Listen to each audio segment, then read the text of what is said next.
All right, I think this is working perfect. So today I'm going to be playing some Modern Horizons 2 Limited. At least that's the plan anyway. I'll open my mod view so that I can do predictions because everybody enjoys those so much.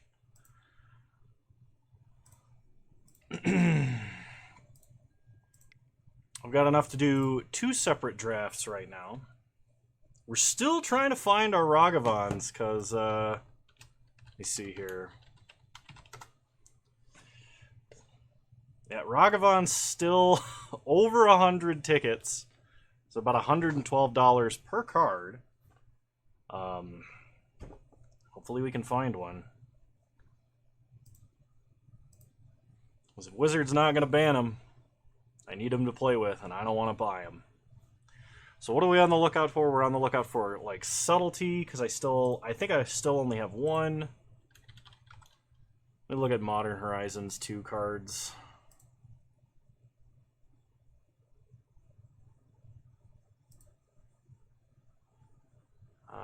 Price, Moto. So we're looking for up to 4 Ragavans, up to 4 Endurance, and Murktide Regent and Fury are the cards we're looking the most for, obviously. Kefka, welcome! How's it going? In this pack, I kind of like the Javelineer because I like drafting the white deck. Duder, welcome! How's it going? Halsey? Logging on from work. Can't recommend that, but welcome. I could take Storm God's Oracle. The Delirium deck is also very good, and this is a very good card, even though it kind of locks me into 2 colors. I might just start with that, because I like the Javelineer, but I feel like it's the most boring gameplay out of all the decks, even though it might be the best deck I could draft. Yeah, I'll take the Oracle. There's a rare for Reanimator.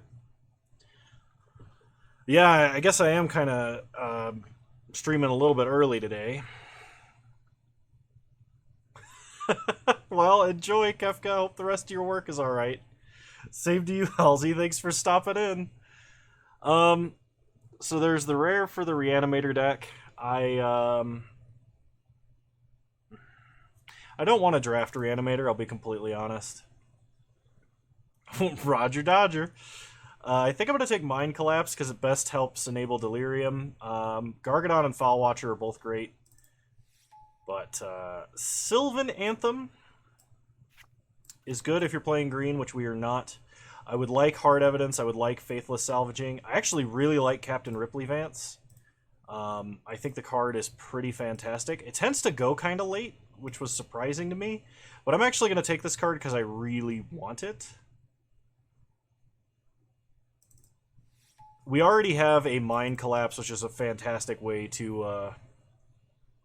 We're in a hella big house. You'd miss the stream either way. Oh, jeez. Well, good luck with that. That sounds like a lot of work. I cannot condone any activity that may get you in trouble, Kefka, but I'm not going to stop you from doing whatever you're going to do. Gouge Zealot's a great Delirium payoff. We'll take Gouge Zealot. Okay, in this pack there is a Road to Ruin, which is an instant and sorcery, and a Foul Watcher. I think I will take this just for the instant and sorcery. The fact that this works out of the grave is pretty fantastic. If we surveil it into the grave with a Foul Watcher, it works pretty well. If we get a Tangle Pool Bridge, it'll also be great. There's a second Captain Ripley Vance. Sounds good, Halsey. I'm actually going to take the second Captain.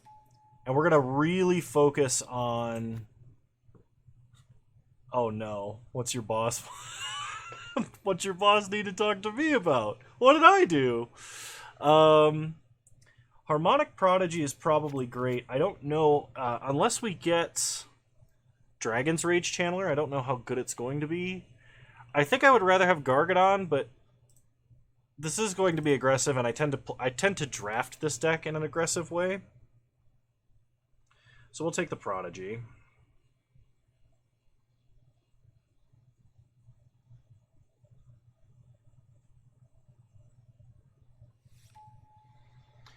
Another Storm God's Oracle. I'll basically play as many of these cards as I can get.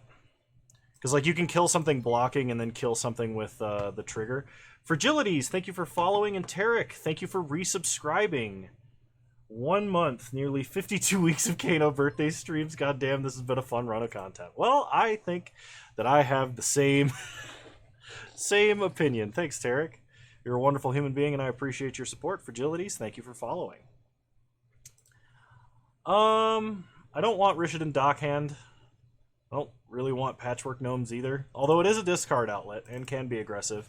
It's also an artifact creature, which I tend to not draft enough of when I'm playing the blue-red deck. Gargadon's great. It can also help trigger Captain Ripley Vance. The Clipmaster will always be here to annoy Kano. Wonderful.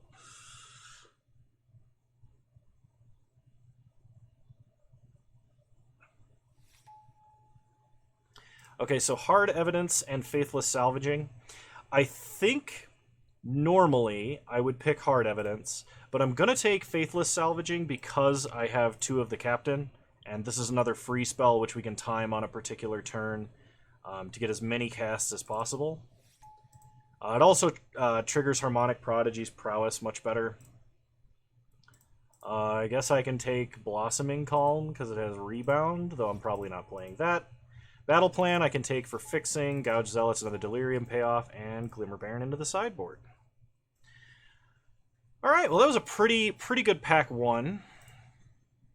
Pack 2, we basically have to go with Dragon's Rage Channeler. It's an insane payoff, or like, it's an insane engine and payoff for Delirium. Plus, we have Harmonic Prodigy, so we can potentially get double Surveil triggers. Prophetic Titan is great. Fractured Senity is not bad. Hard Evidence I hope comes around. But taking the Channeler, pretty much have to. Another Faithless Salvaging. There's also a Step Through, which we could use to Wizard Cycle.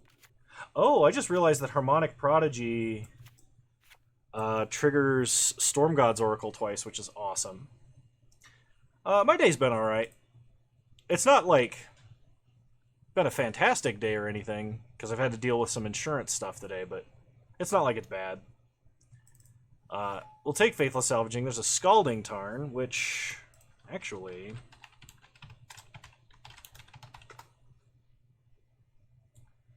Modern Horizons 2 is 10 tickets. It does enable Delirium pretty good. It also... We're skipping an Unholy Heat for it, but it's 10 tickets. I'm going to take it. Even though I don't need it for my playset, it does fit in this deck quite well. I'm really sad to pass an Unholy Heat for it, though. I think Unholy Heat might actually make our deck better on average.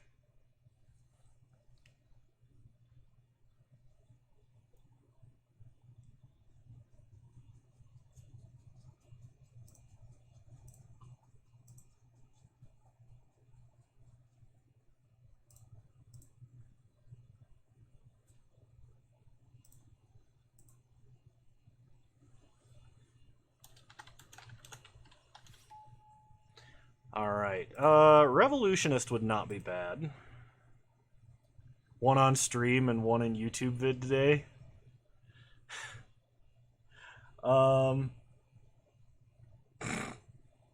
Absolutely not. Yeah, I'll take Revolutionist. I'm basically mono-red right now, with a light blue splash.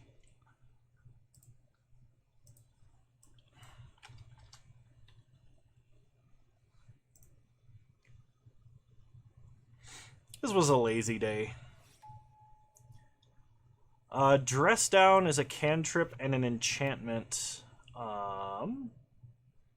Not a huge fan of Replicate in decks like this. I think the pick here is Aeromoeba. Because I don't think Dress Down is worth anything. It's worth 2 tickets. I don't have it hooked up. I don't have it hooked up and I can't plug it in while OBS is running. I'm sorry. I need to set up a reminder. If somebody wants to remind me after the stream is over to set up the Porter Cam, please remind me. I'm gonna take, yeah, I'll take Dress Down. It cantrips, that can matter a lot. I do like having one Arcbound Slasher, just as like an aggressive, hasty top end. I think it's pretty good in this deck. Hey, Six Sigma.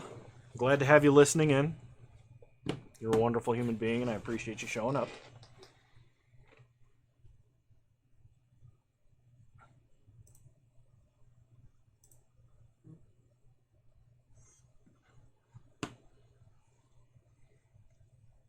Tarek, don't lie.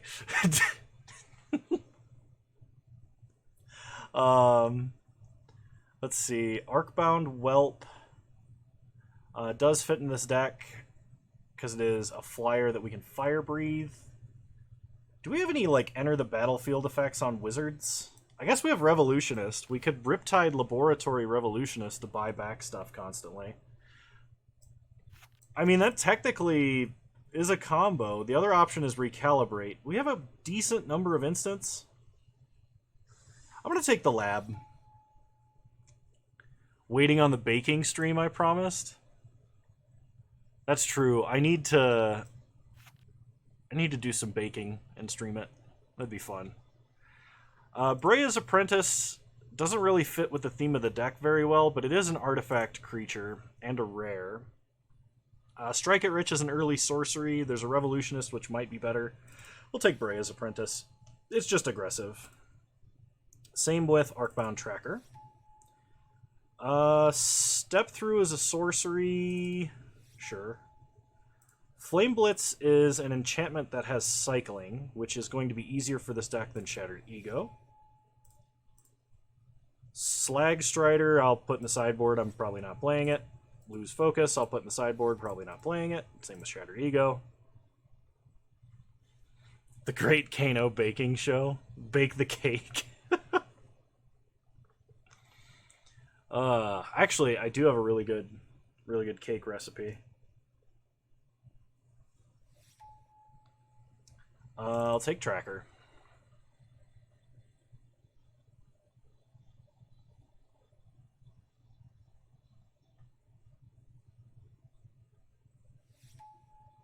Another Dragon's Rage Channeler is pretty much guaranteed to be what we're taking here.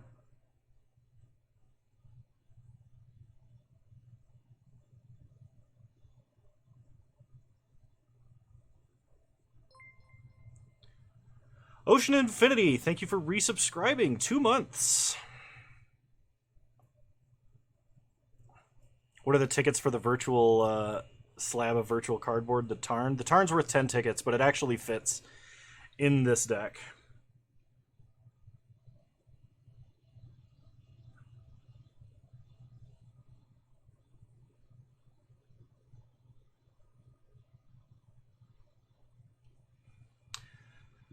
Yeah, definitely taking Dragon's Rage Channeler. I think I'm kind of missing out on instants. We have, well, no, I have Faithless Salvaging. We need sorceries. Don't have any sorceries currently. I could take Scophos Reaver. It does fit with the Faithless Salvaging. Galvanic Relay is also probably not bad as a singleton because of the Mind Collapse and stuff we've got going on. I'll take Scophos Reaver, though. Okay, there's an Unholy Heat. I'm taking the Unholy Heat. Marsh Flats isn't actually worth anything. It's worth like a ticket. And Unholy Heat, I've already passed one. I really need one.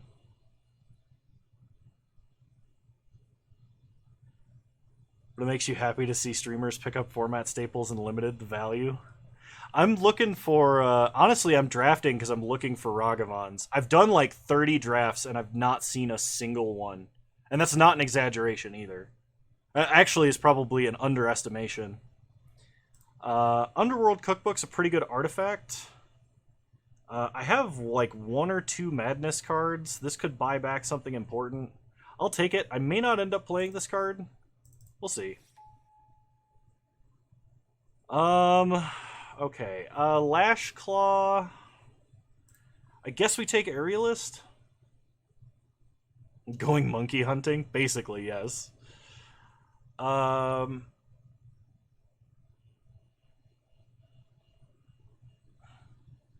Yeah, I think it's the Aerialist here.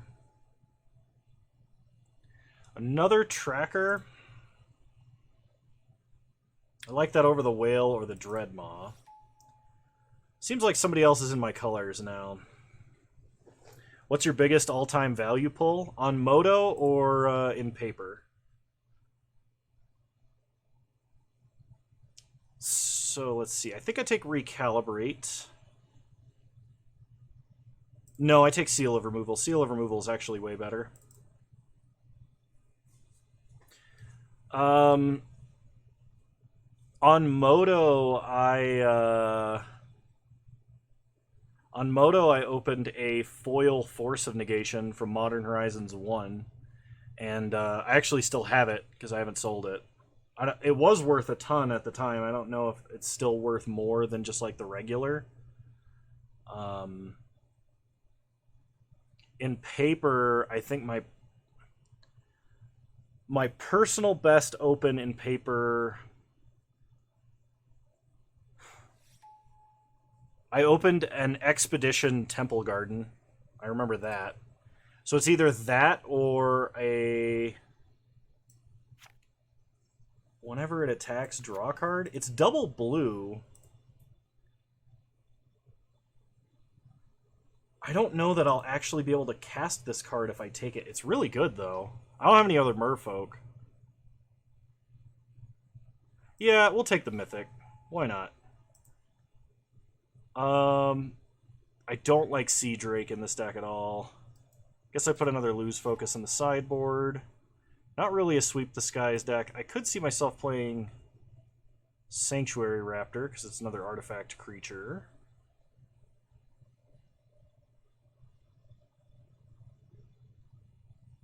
I don't think we're going to have enough free casts for Galvanic Relay, so we'll take Raptor. So Shiny is fine. Battle Plan in the sideboard. Shattered Ego in the sideboard. And Whale. Unbounded Potential. Merfolk Mad Meta? Maybe. Yeah, I opened an Expedition Temple Garden from the like Battle for Zendikar sets, which I think was worth like $80 to $100 when it was originally opened. I have no idea what it's worth now. And one time I opened a foil Deathrite Shaman from a fat pack right when Return to Ravnica released. I actually didn't know how much the card was worth at the time. Okay, so let's group creatures separately and see what we're dealing with here. I think I'm kind of heavy in the 3-drop slot, but I'm not sure what's tipping me off to that. I have, like, no sorceries. Okay.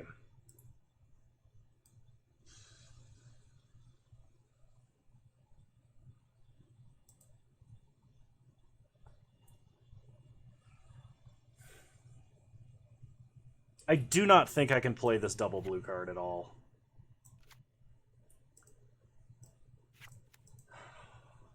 But I'll try. The old lottery system was like objectively better than what they've decided on for the consumer, but that's my opinion. I don't think I need Patchwork Gnomes. I still might want Sanctuary Raptor. Is it true that Kano drafts Blue-Red and Modern Master Limited many much Moosin? I draft it quite often, but it's a very, very good... it's a very strong archetype to draft. I probably don't need... Actually, I probably don't need Sanctuary Raptor because I have multiple trackers. Captain Vance seems terrible in multiples. Great if we can actually pull it off, but I'm not sure how often that's going to happen, so I think I'm fine cutting down to 1. I need to cut 5 cards? 6 cards? I hate drafting Reanimator, though, Because, like, we got the Reanimator deck with, like, all the Mythics and the Persist and the Unmarked Grave or whatever, and I still 2-1'd with the deck. Like, it's so... The deck is not that great in Limited.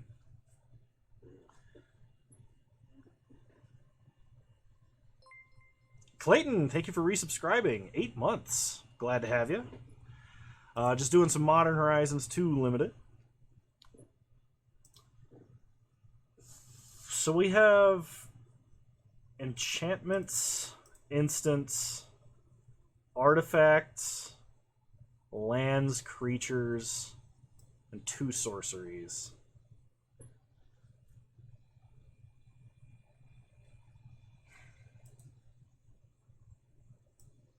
Road to Ruin is exclusively going to be cast out of the grave, which is fine because we have Faithless Salvaging. Step Through, we can Wizard Cycle for Harmonic Prodigy. Or Revolutionist. So it's actually not terrible. I don't think I'll need Battle Plan. I don't think we're going to need the fixing. It's possible I don't need Flame Blitz because I have Dress Down, Seal of Removal, 2 Storm Gods Oracles. I probably need to cut a creature or 2. I think Burdened Aerialist is probably my worst creature. Even though it makes treasures. I only make tokens through Brea's Apprentice, the Cookbook, and that's it. So Shiny is kind of bad.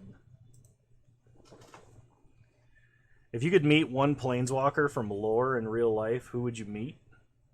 It's a hard question.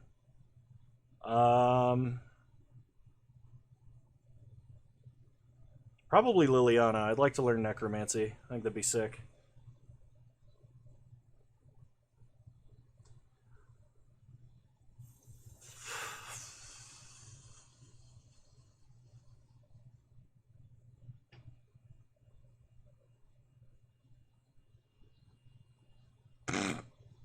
Probably. Man,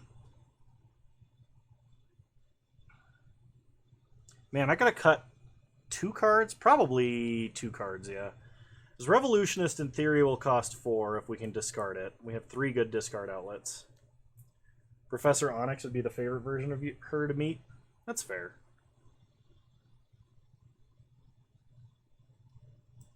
Gargadon, we will suspend for 2.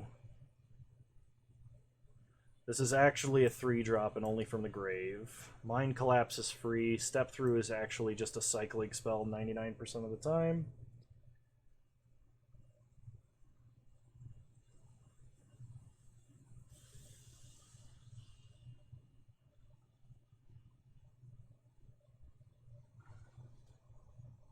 I mean, I should cut Svelion.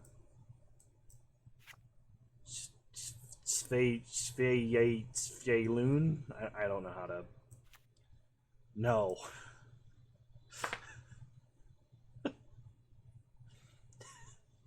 Why would you think Liliana would want to date someone like me? A Dragon's Rage Channeler is not worth anything. It's an uncommon. If it is worth something, I have like 12 of them, so... But I don't think it's worth anything. The only thing I opened that was worth money is Scalding Tarn, I think.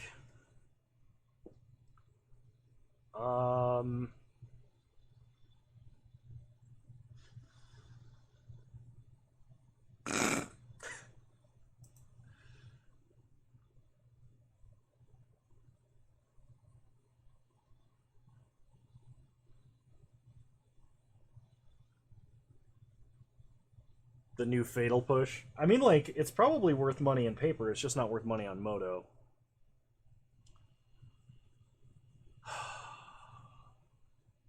I need to cut 2 cards.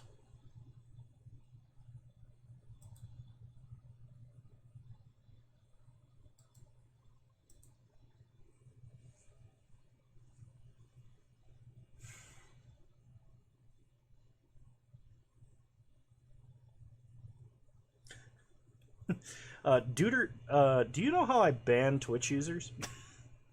Just asking. Cut the 2 Dragon's Rage channelers, am I right? I'll take it under consideration. Clayton? No. Oh my gosh.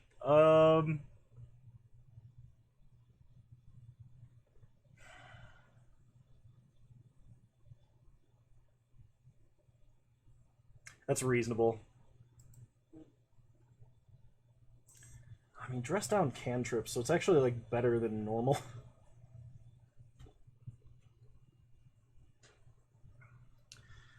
Thinking.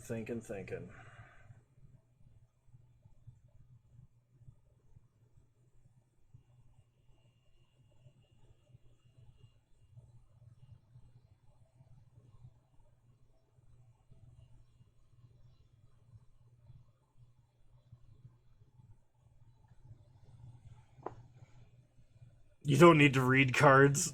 Nobody in this stream does anyway. Oh my gosh.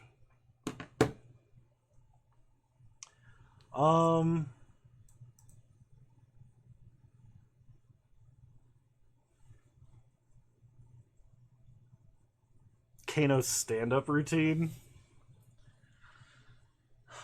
Is that what you're calling the chair streams now?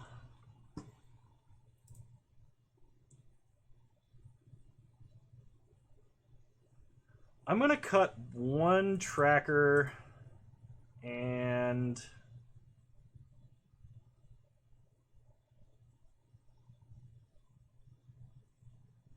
you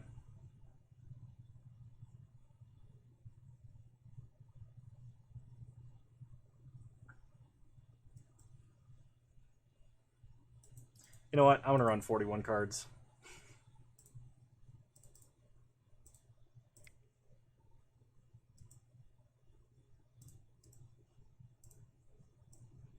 I don't want to think about this anymore.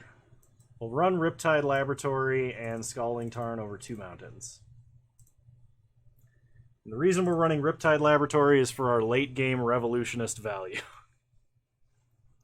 Alright, I think we got ourselves a deck. Let's do this.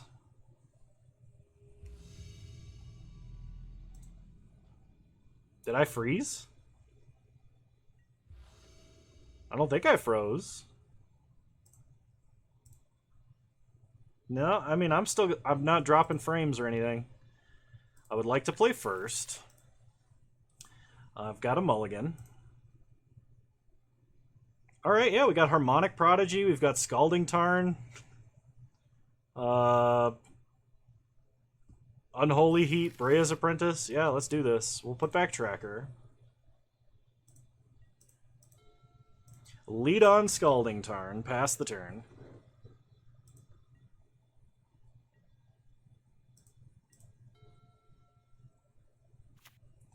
Opponent leads on a forest. We are not going to fetch.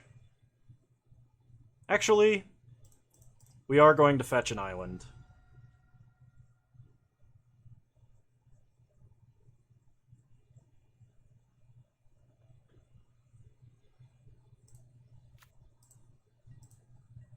We draw a step through. So play a mountain. Orfeo. We're going to play Harmonic Prodigy. Pass the turn. Next turn, we're going to play Brea's Apprentice. We will cycle step through to get the Anarchist with Madness that I can't remember the name of. Revolutionist. Opponent suspends Gargadon. We untap. We draw Arcbound Tracker, play an island. And let's go with the Tracker here, rather than Brea's Apprentice. Because if we can draw a mountain, there might be a situation where we play Brea's Apprentice and Unholy Heat next turn.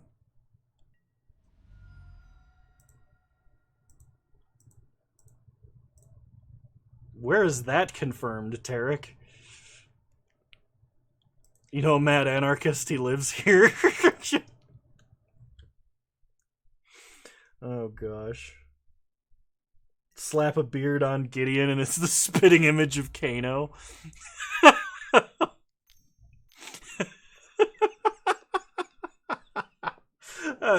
Sorry, I just like I just couldn't help but imagine like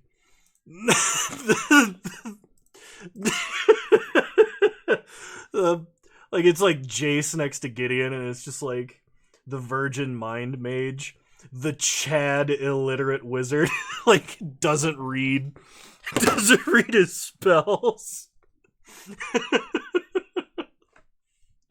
Oh man. Play Breya's Apprentice. We'll leave up Unholy Heat. So next turn we can guarantee Unholy Heat has Delirium enabled by cycling Step Through for Revolutionist. We'll make a Thopter. Go to combat. Attack for 1.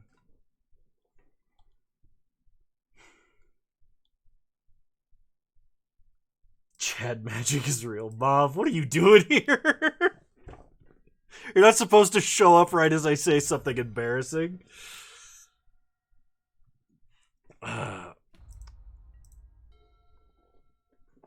So, Gargadon's ticking down. 2 turns left on Gargadon. Opponent is missing land drops like a fiend. Get a no. The 6th color of magic. Muscles. Okay, go to combat. Attack.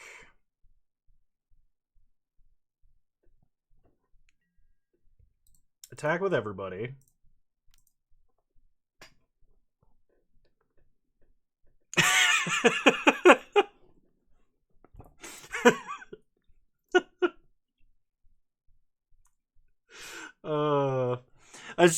I'm thinking of the Muscle Wizard comic, where he's just like, Muscle Wizard, might you cast us a spell?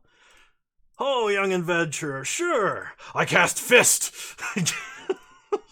He just like punches the dude. Play Scophos Reaver, pass the turn. Always, like, anytime I need a good laugh, I know I can just start up a stream. Because the comedy is excellent.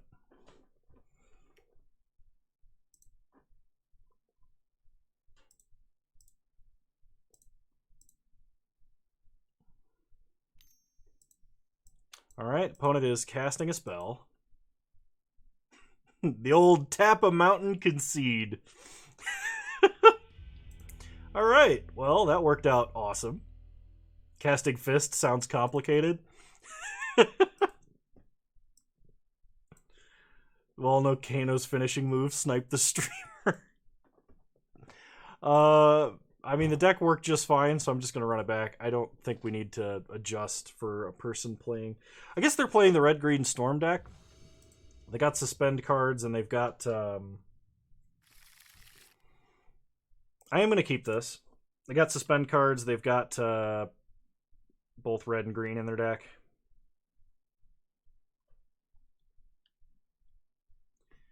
So this hand is much less tempo-oriented, but there's a lot more value here.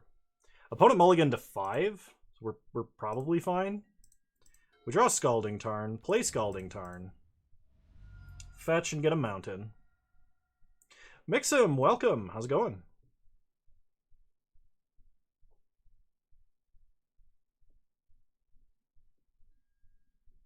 The Great Fist Wizard Big No.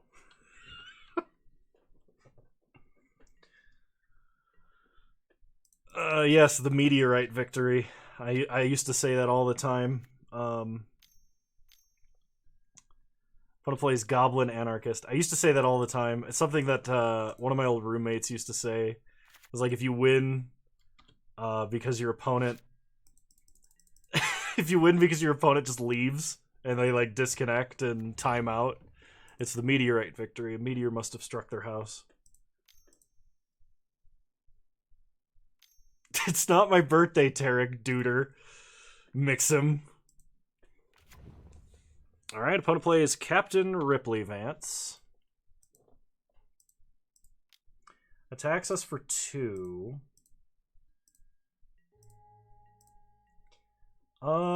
So we are going to cast... Oh, I actually don't want to cast Faithless Salvaging here.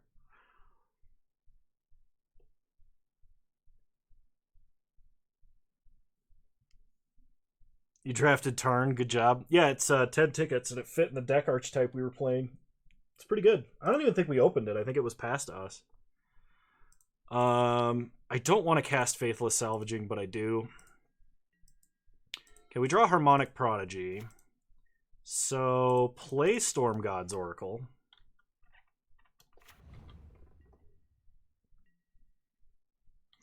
Yeah, I think Unholy Heat makes this... I think a second Unholy Heat is better than the first Tarn for this deck because of the number of discard outlets we have.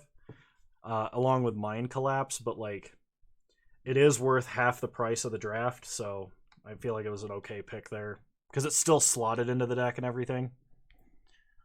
Like, it's not just, oh, Kano is clearly rare drafting, even though I do. Opponent plays an Arcbound Tracker.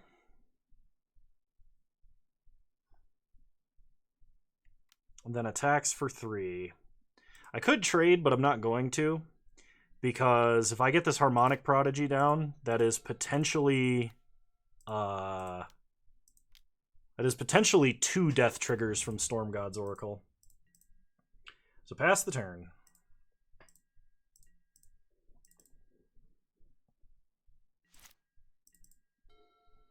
Opponent untaps.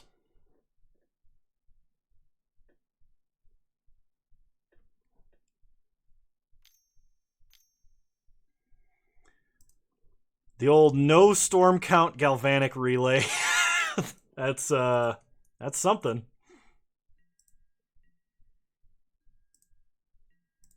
Okay, on my opponent's end step.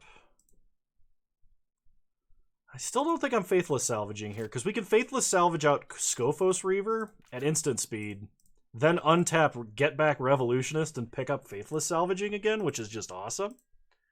Can you loop it? I don't think I can loop it, but I can definitely pick it up once. I do have Riptide Laboratory. So opponent plays the land that they exiled. Did opponent just punt? I don't think so. Oh, when you say loop, I think of an infinite loop, not just like a single buyback. So opponent Galvanic Relays, exiling Gargadon, and putting a counter on Tracker and a Forest. Okay. So opponent goes to combat.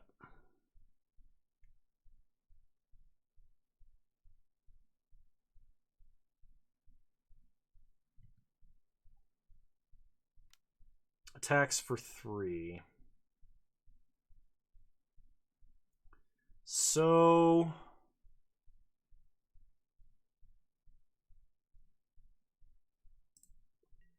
we double block. Opponent can organize. Kano, get out of my laboratory. All right. So then we're going to Faithless Salvaging Prowess Trigger. That will guarantee Arcbound Tracker dies.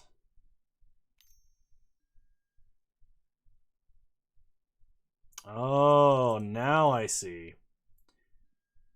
This is actually fine. So Faithless Salvaging, we ditch Scophos Reaver. We draw Gargadon, which is great. So what ends up happening is, because of active player, not active player order, and this doesn't come up that much, they kill Storm God's Oracle, their trigger goes on the stack because they're the active player, then our trigger goes on the stack because we're the not active player, and we actually get to Lightning Bolt their land and Captain Ripley Vance. That's pretty sick. The cast Scophos Reaver.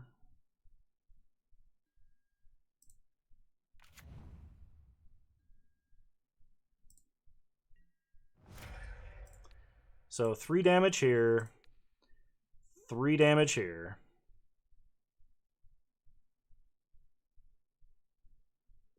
Nice try with the modular, though.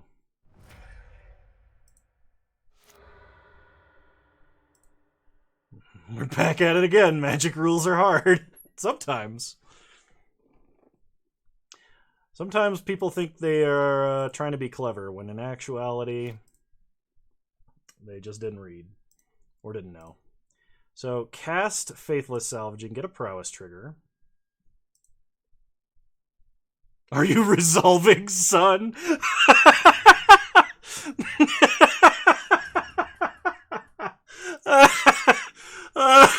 Okay. That one got me. Revolutionist. Pick up Faithless Salvaging. Kind of hoping to draw a land, completely honest. Oh, we don't have 2 things to pick up. Are you resolving, son? Oh, man.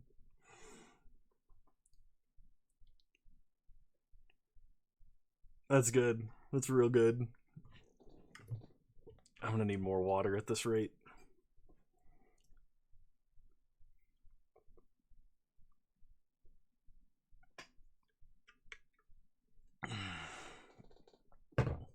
Hey, Phoenix, how's it going?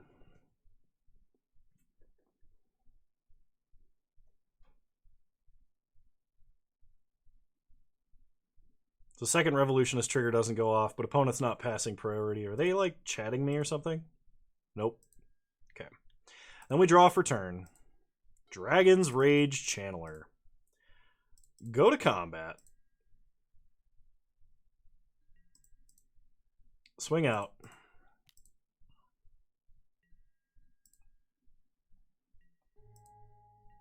Hit our opponent for a bunch. Play Darcy. Pass the turn.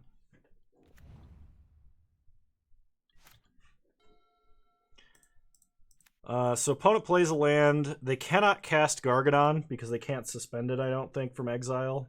And they let us Lightning Bolt one of their lands, so they can't actually, like... Yeah, we got him. We got him! Alright. Oh, I forgot to do the betting. We'll do the betting for the next round. I'm going to restart the client really quick. And while I'm doing that, let's go ahead and start the prediction.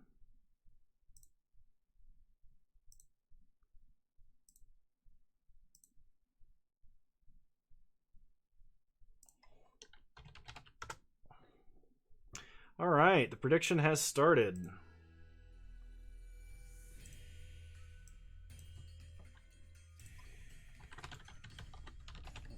My favorite streamer, gonna restart the client.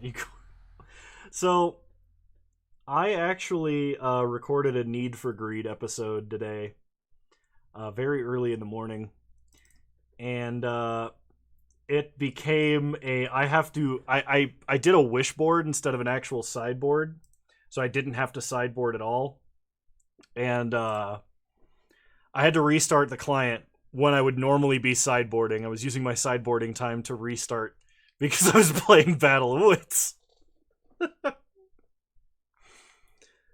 Oh, man.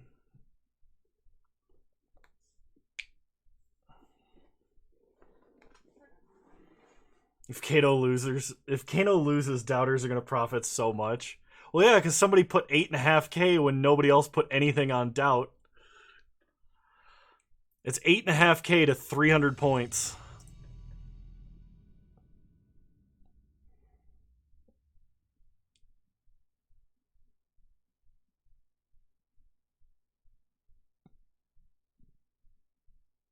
Okay, 8.5 to 1.5.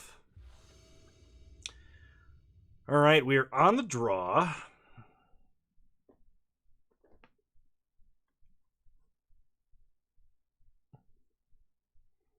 Yeah, Sigma said he was driving.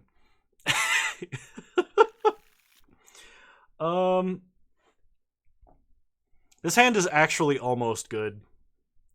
But in order for us to get a single surveil trigger, we'd have to sack a land. I think we've got a mulligan. All right. Seal of Removal, double blue for Svellion. I think I'm going to keep this, and I'm going to put back Faithless Salvaging. We can play the Underworld Cookbook to maybe buy us some time by gaining us life. If we draw a red land, we can flash in Scophos Reaver on turn 2, which would be awesome. Keep the faith. Opponent starts Marsh Flats, cracks Marsh Flats.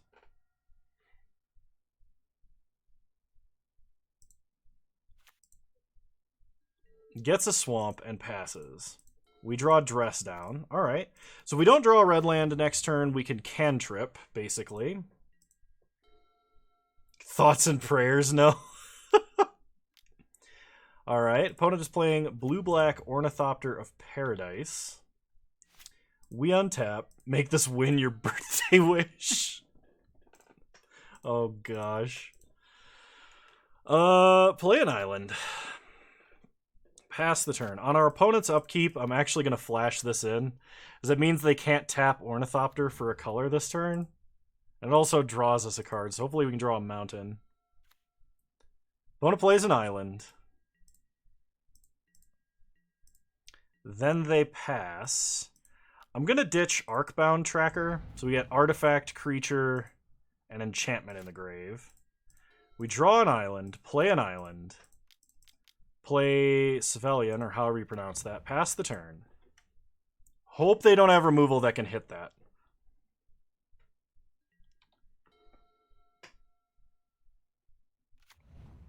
I'm sure Kano will throw again. Opponent plays a Hellmongrel. We untap. We draw Gouged Zealot. So, Wizard Cycle, Step Through. We will go and get Revolutionist, play Seal of Removal, and we're doing this to bounce the Hellmongrel because we really need to draw cards, and this lets us attack safely. I actually probably should have let my opponent block and then discard something. Okay, we drew a mountain, which is excellent. Play a mountain, pass the turn. Opponent untaps.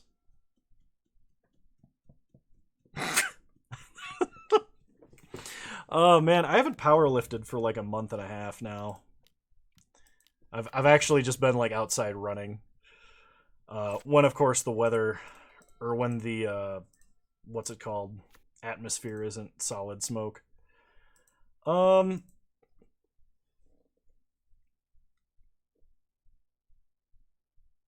don't have removal, so I think what I'm gonna do is just pass here. You mean the intentional mull to 3? Oh gosh. The inevitable mull to 3 or the intentional mull to 3? I think the only time I've ever intentionally mulled to 3 was with Tron. Running verb, powerlifting of the knees. That's not how that works. Opponent plays a Feast of Sanity. Okay. So whenever they discard a card, they can ping something for a damage and gain 1 life. On my opponent's end step, let's discard Revolutionist. Madness. Now you know what California tastes like. Accurate. We pick up Step Through, make a food. Untap. Draw a mountain. Play a mountain. Step Through, bounce our opponent's creatures.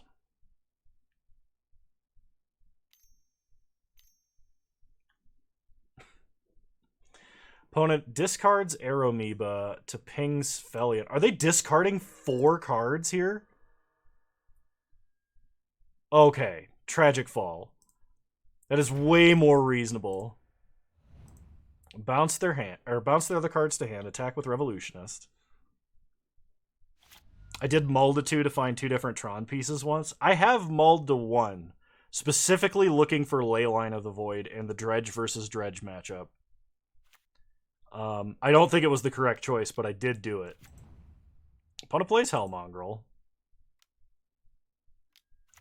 And an Ornithopter of Paradise.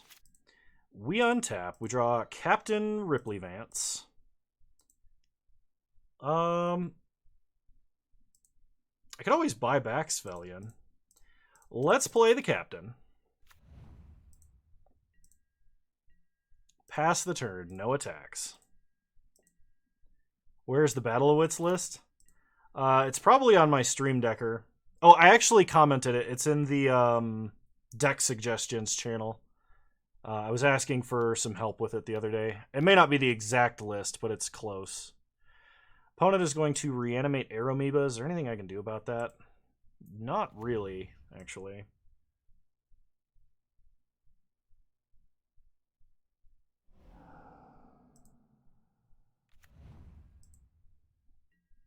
Lost as always with less than 3 cards in hand. For the mulligan to 1. I think the mulligan to 1 I lost. The mulligan to 2, I have won on a mulligan to 2 before. So ditch Scophos Reaver and we'll cast it with Madness.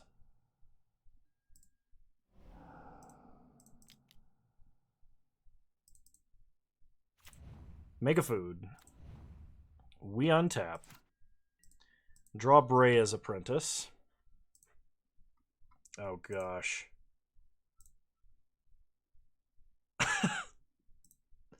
Oh man, Brea's Apprentice with the food tokens is actually pretty sick. So go to combat. Attack for 4.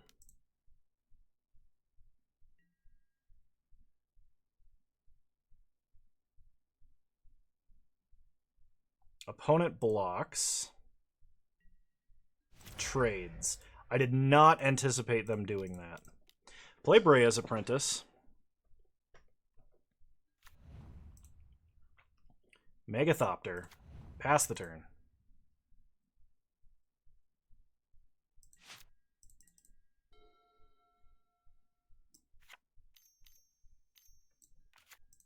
Opponent casts Dihada's Ploy. Yeah, this is actually bad because it means they can ping a bunch of stuff. They ditch Tanglepool Bridge. They kill the Thopter? I would have thought they would try and kill Brea's Apprentice here because Brea's Apprentice lets us start drawing extra cards. They bounce Captain Vance. That doesn't make any sense. They attack for 2. That's fine. Take 2. Then they play a Raving Visionary. Okay. So we untap. We draw a mountain. Sack a food. Exile the top card of our deck. It is a mountain. Play the mountain.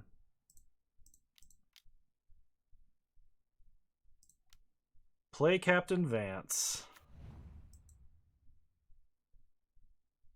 It's going to be pretty unlikely for us to cast enough cards.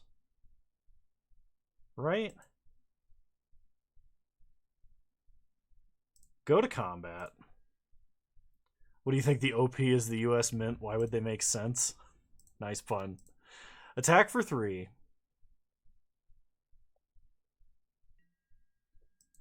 Okay, opponent no blocks. They go to 13. Play Gouged Zealot. Pass the turn. So the Zealot, when it attacks, will kill that Raving Visionary unless they kill the Zealot first, which they probably can draw enough cards to do. Or draw and discard enough cards to do.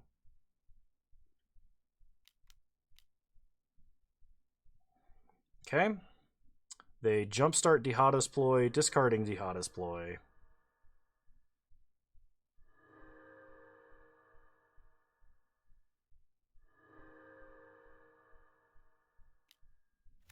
They have the Chef. That's pretty good. They have the Cookbook. Okay, the Cookbook plus Feast of Sanity probably actually just beats us.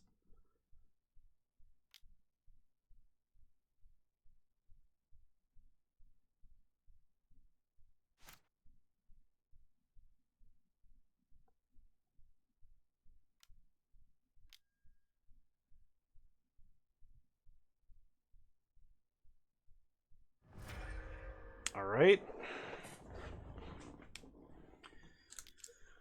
So they're attacking for 4. I can trade with the young necromancer, though I'm not going to.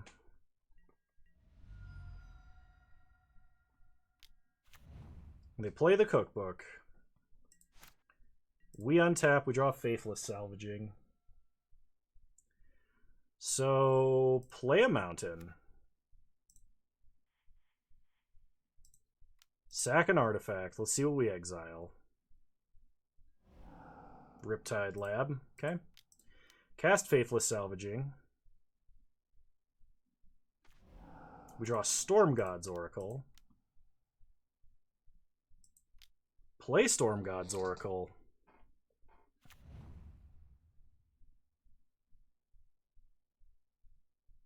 And I think we kill the chef now, because my opponent can make a food, but if they untap and make a second food, they can just like kill everything on our board by pinging stuff down with Feast. So like we basically have to do this.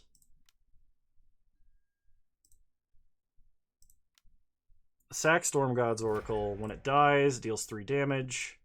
Kill the chef. Go to combat. Attack for 6.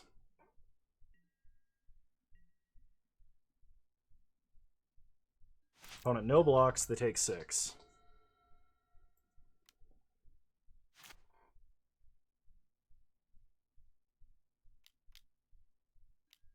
Opponent untaps, they play Nettle Cyst.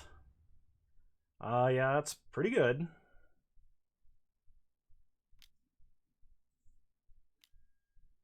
They move it over to the Air Amoeba. They ditch an island to Feast of Sanity. They swap its power and toughness. 1, 2, 3. That's lethal. Well, I did not expect them to have Nettle Cyst.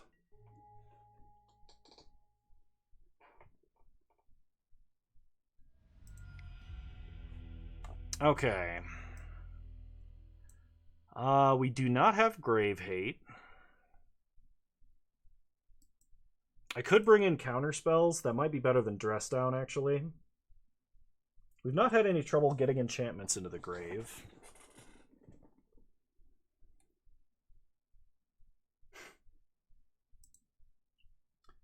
I just feel like that's going to fall off super fast.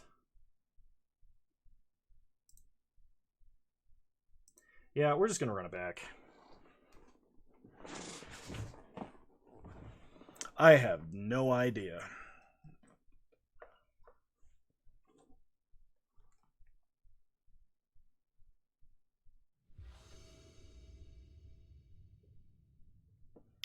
All right, I would like to play first.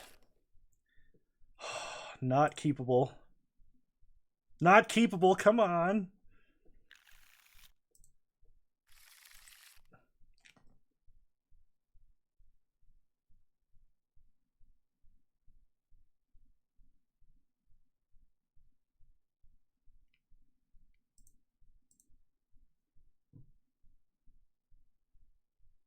They kept 7. All right. We're keeping 4.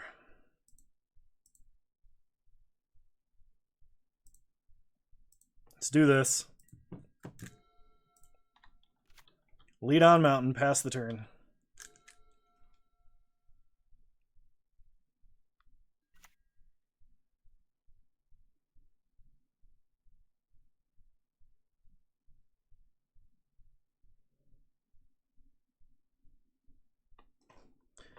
We untap. We draw a tracker. Play an island, pass the turn. Maybe I was supposed to keep that Dress Down just a cantrip. I probably was supposed to over the Merfolk God. They play an Ornithopter. Well, we drew something we can cast.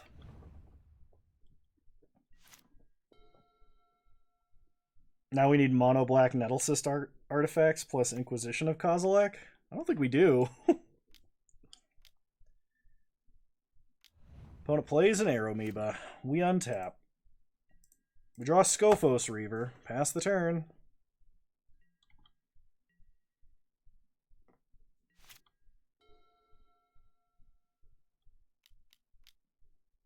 Oh, nice. Sorry, I missed his message. Yep. Feast of Sanity instantly kills the Dragon's Rage Channeler. They play a tap land. Hit us for 4. Okay, we draw a Faithless Salvaging, so Ditch Tracker. Still no land. Pass the turn.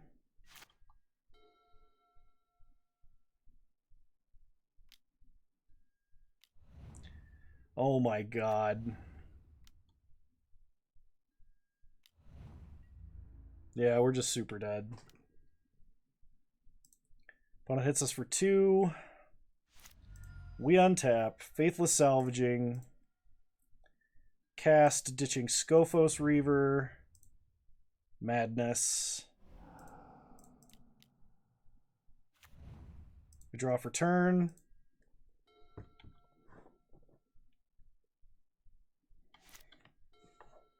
It's turn 6, and we've drawn 2 extra cards, and we haven't seen a land yet.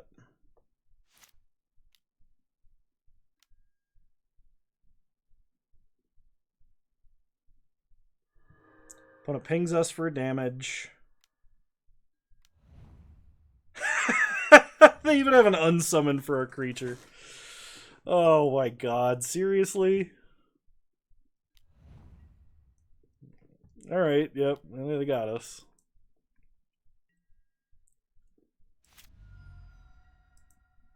We still don't draw land.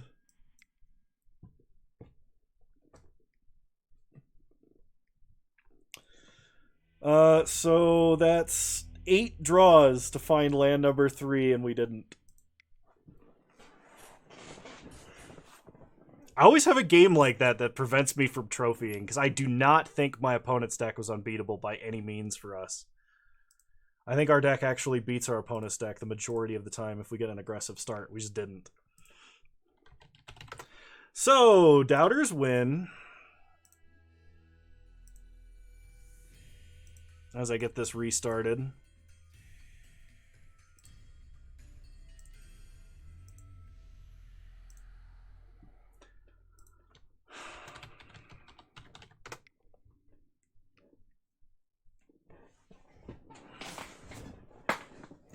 Mix'em, you can't always lose.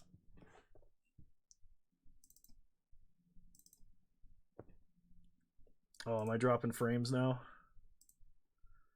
Okay. Another prediction for the final round of this draft.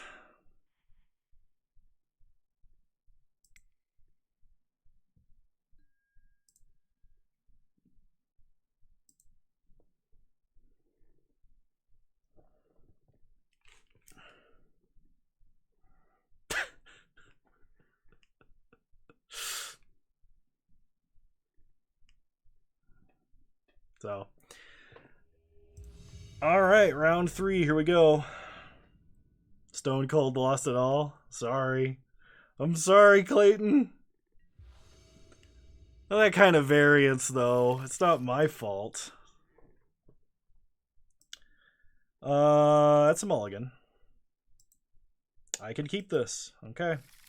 We're going to put back Arcbound Slasher.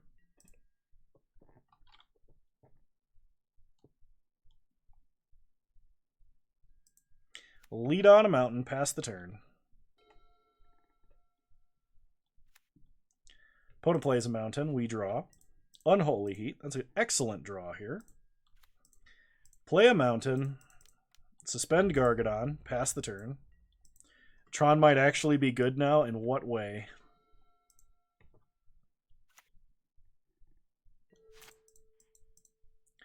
Gargadon ticking down.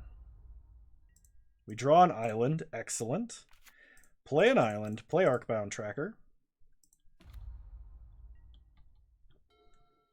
Because Warping Whale is crazy good now? Like 3 in the main good? I mean, I guess, maybe. We'll draw Skophos Reaver. So, I think we just play Brea's Apprentice and attack for 2. Oh, good. Maybe I can get some viewers back on my YouTube channel. Start playing that Tron every day again. My views have been down to like 25% of what they were. Take 4. Opponent plays a Cabal Initiate. We untap. We draw an island. Play an island.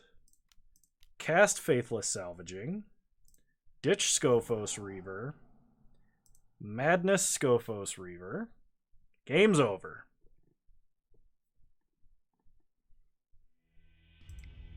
Alright, we got there. Always watch you so there's at least one. Orfeo, thank you. You're so kind.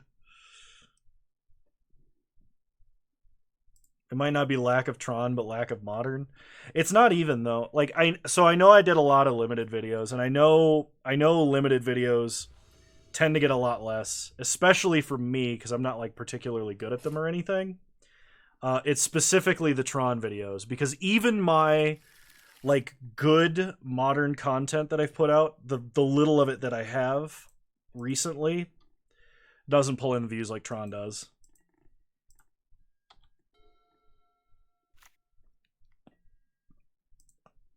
Alright, opponent starts on Swamp. We draw an Island, play Mountain, play Dragon's Rage Channeler. Pass the turn. Like, Tron will get 1,000 views in a day, and like, even my really cool, like, constructed content, even if I were to like 5-0 with it, will get like 200. It's not even close. Play an Island, suspend Gargadon. Pass the turn. I can, yeah. I don't have a problem with that. It's been forever since I played Tron, so it'll be fun to see if I still can. Or lose a few times so I can redeem 15k and make you play Tron. Alright, play Storm God's Oracle. Pass the turn. How out of the question is it to try and cut out the comedy bits from your stream and make a compilation? You have the time? If you tell me what I should be cutting out of it, or if there's a bunch of clips sitting around in a repository, I can just make my own compilation. I don't have a problem doing that. That would be useful, Phoenix. I'd appreciate that. Let's see. I can trade off the Oracle here.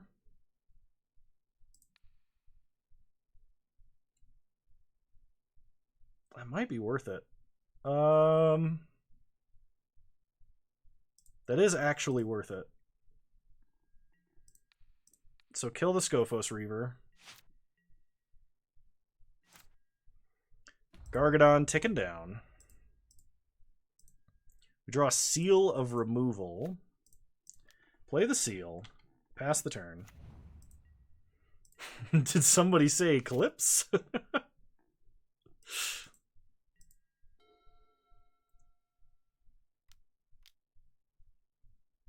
That's the one that got second in the challenge. Alright. 3 main deck Surgical Extraction in a deck that does not interact with its opponent's hand or graveyard. Wow. Alright. Okay, opponent plays Necromancer's Familiar. Goes to combat. So let's kill the Familiar. Because they can't regenerate it, quote unquote.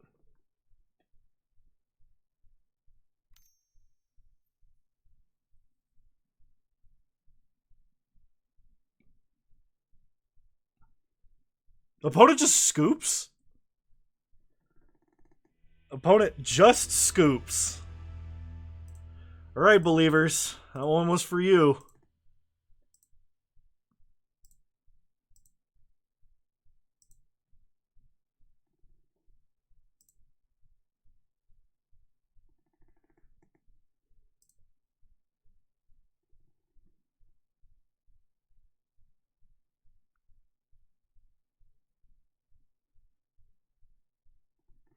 That's fair. No, we're doing another Modern Horizons draft. That's what we're doing. Right after I restart this client. You can try the Tron now. I don't stream Tron. I'll do it for YouTube, but I'm not doing it for stream.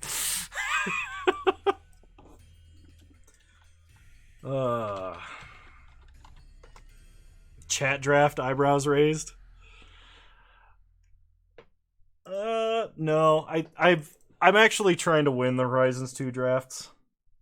If we were doing like Adventures in the Forgotten Realms, sure.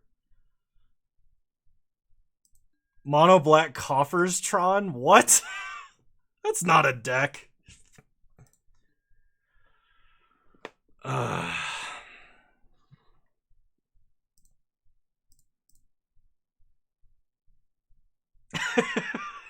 like how I'm wearing Karn's armor. It's great art. This is Chad Kano. Oh, we started the prediction way too early. I haven't even drafted a deck yet.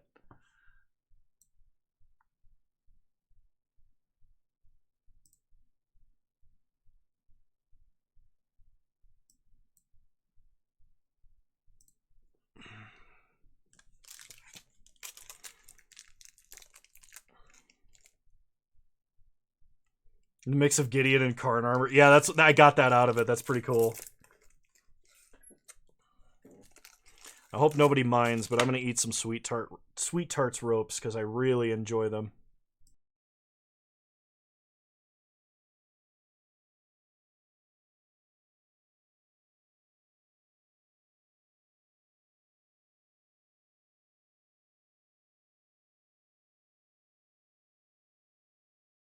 It's not a product placement. If they were like, hey, we'll give you like a pallet of them to sponsor you, absolutely. I'd be diabetic in 2 days, but I would absolutely do that.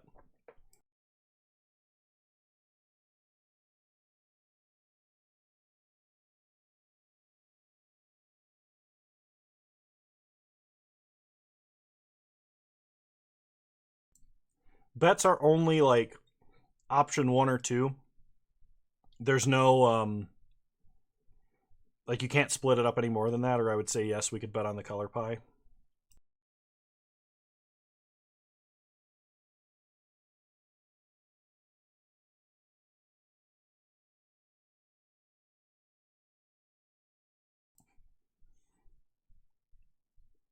Well, like, are you saying white's not a color? Because it's either. Well, no, because you can only do. It's like a yes or no thing. It's not a like I can't give you an arbitrary choice. Rakdos or Simic seems decent.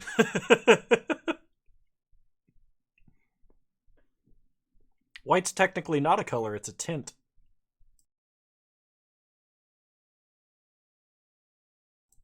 Is it? Is it? Or is it anything else?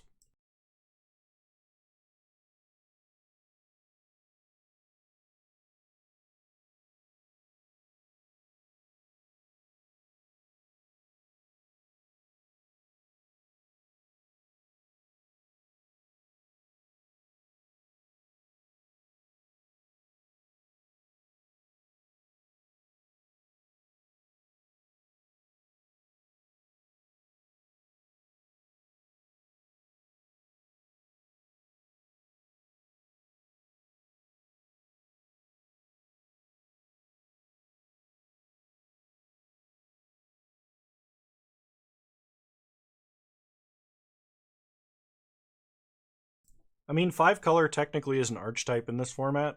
It's just very hard to draft, and like the only payoff is Garth.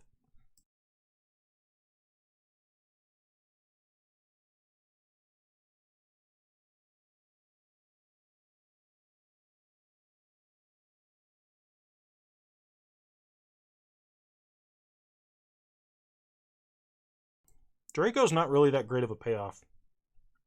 The Scion of Draco card, like it technically is a 5 color payoff, but it's not that good.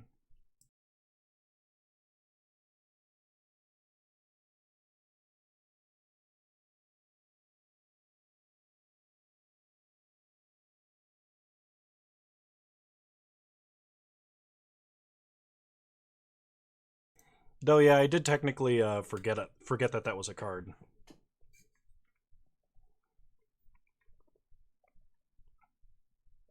It can, but then you're playing like an 8 or a 10 mana 4/4.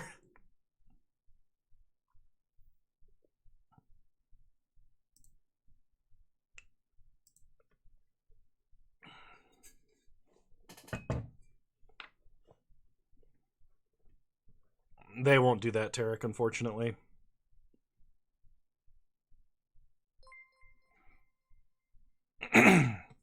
Mixum, thank you for gifting 2 subs. I'm sure Phoenix and Mana Traders both appreciate it. You're a wonderful human being, and I appreciate the support.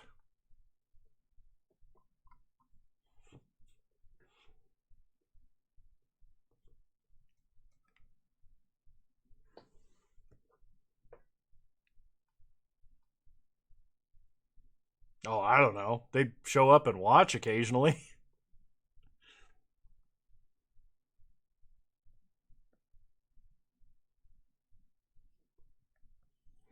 All right, well, while I'm waiting for that queue to fire,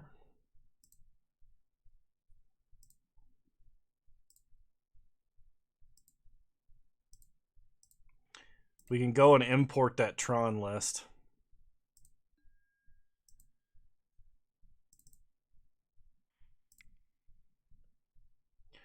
Take a look at what I'm missing for it. Oh, no wonder. I'm never going to be able to play this. I'm missing like 100 and almost $200 in cards with these 4 cards missing. I have 2 Force of Vigors. This has 4 in the sideboard and 2 Endurance.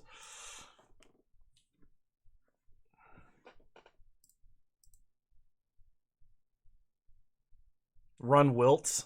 It's not the same. I mean, I could. The problem is Endurance, though, which is presumably played for Grave Hate. Thanks, Orfeo, but that doesn't really help.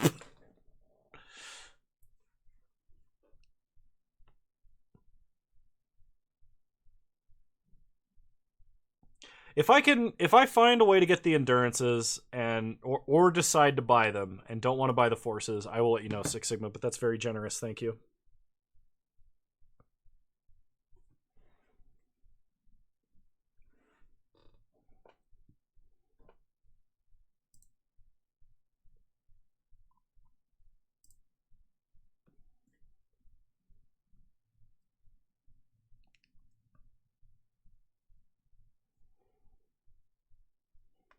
I need to wait until this Friday when I get paid, in theory, to make any other large purchases. Because, like, my windshield got hit with a rock, and I was really pissed. Because, like, I just had my car, like, completely ceramic coated, buffed to a mirror shine. It was beautiful. My brother literally spent, like, 25 hours doing this over the course of a week. And I had to get my entire windshield replaced because of the damage, and it was like a rock that was only about this big, but it left this huge spiderweb crack in my windshield, and so I was like, ugh. Anyway, had to pay $500 to get that done because my insurance deductible was $500. Then, thankfully I don't have to pay anything for this next situation. But my roommate backed into my car and he crunched the passenger side door in. So like I've been having to juggle insurance stuff for that, but that hopefully won't cost me anything. But I've had a couple of other like random purchases come up, and so like I've been trying not to spend any extra money on Magic right now.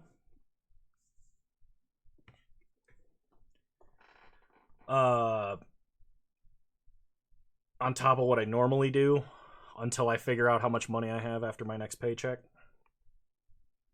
It'll be enough to cover everything I know I need to cover. I just don't know what's left over after that. Also, Mixum, your Patreon thing still hasn't gone over. I don't know. Um, it looked like it tried to charge you for it last month because I think you switched on the first, but that your bank might think it's fraud because of that, because it charged you for the regular amount, then you switched and it tried to charge you again and that got declined, and then your current one got declined. Okay, I'll check probably later today or tomorrow. Tomorrow more likely because I'll remember. Speed Force Punch, welcome. How's it going? Draft a few more anarchists so we can fight capitalism together. Had some minivan back into the driver's door, caved it in real nice when it was repaired. They didn't put the trim back on it, so I have one smooth door and 3 matching stock doors. That sucks.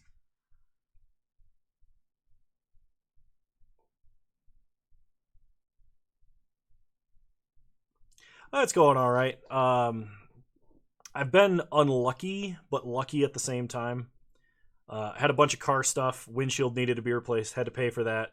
Passenger side door got crunched in. It's not terrible, but it requires the replacement of the door, and thankfully I'm probably not going to have to pay anything for that.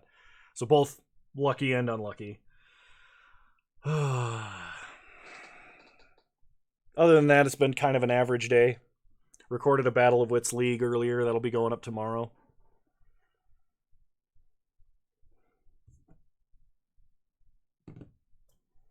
According to Miximum Phoenix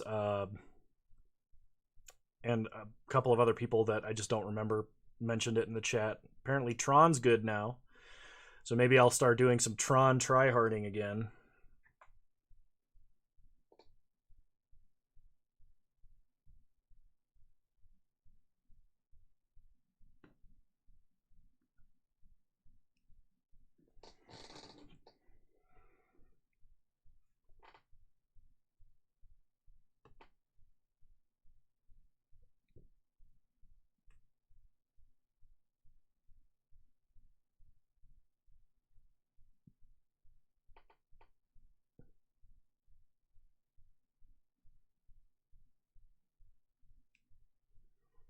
What about Tron do I like?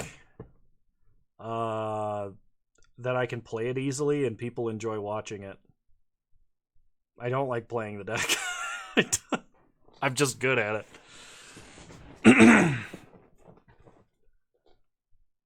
Like, it's an extremely one-track game plan, which is what I'm usually... Mad Meta starring Greentron. What are you doing here? I almost did that as a joke and decided against it because I know it would kind of piss some of the people who watch the Mad Meta series off. No, it's kind of a funny joke, Orfeo, because it's like what everybody knows me for, but it's the thing I like doing the least. That you could pick up a Tron list from as far back as War and it'll still 5-0. Oh, gosh. No, that's a common assumption, so don't feel bad, but it's not true.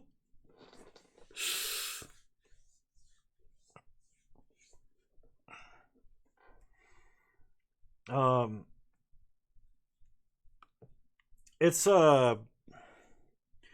I so like I played Tron briefly, Green Red Tron, back when it was playing like Harplusen Forests or Grove of the Burn Willows and Pyroclasms in the main. Way back in Modern. I'm talking this had to be 8 or 9 years ago because I was still in college, and I actually had the full list in paper, and like the only expensive card in the deck was Karn. Like the entire deck list was like $300, and 220 of that was just the playset of Karn. And I had a metal deck box that opened in my backpack and bent all of the cards except the playset of Karn, which somehow miraculously survived. But I sold off the Karns, and I ended up building Ad Nauseam, which is a deck that I ended up loving. And I'm so sad that they banned Simian Spirit Guide. But like the deck basically didn't change from that point in time until very recently, like when I started doing the YouTube stuff. And I was like, I've got the cards, I might as well play that because that's what people want to watch. So I just started doing that, and it was like an every 3 days type deal. And in the most recent metagame, it was super, super bad, so I stopped.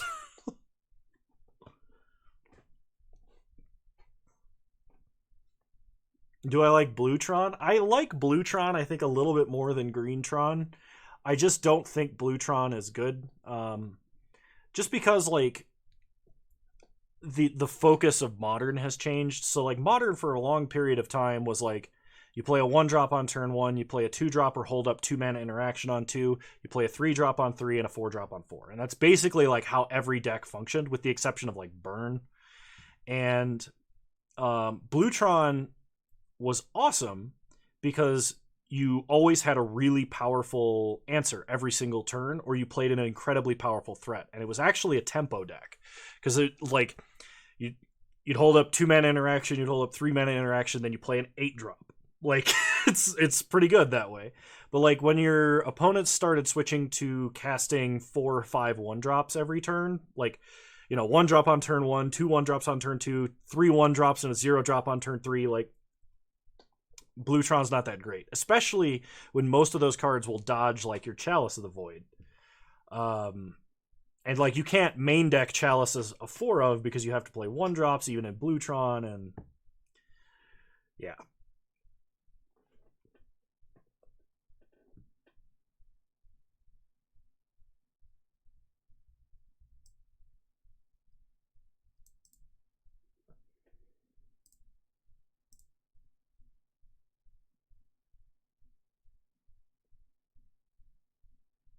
Okay, Mixum, I'm glad to hear that. I'm sorry that it was a problem.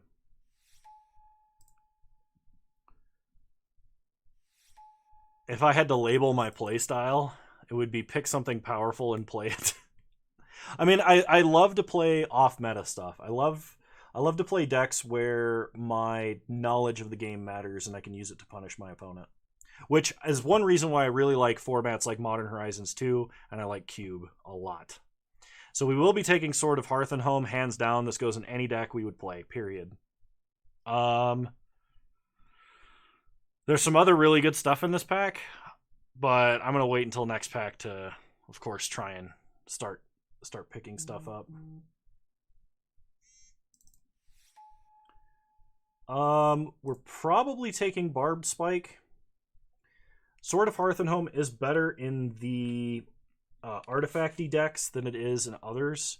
Graceful Restoration is Reanimator only. Kitchen Imp is probably the single biggest enabler for the Madness deck. So, like, we could do that, especially because we did just pass some artifact stuff. I'm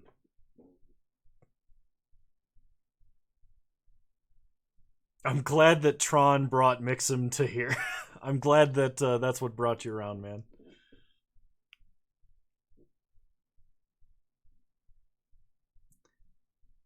Yeah, okay, we'll take Barbed Spike.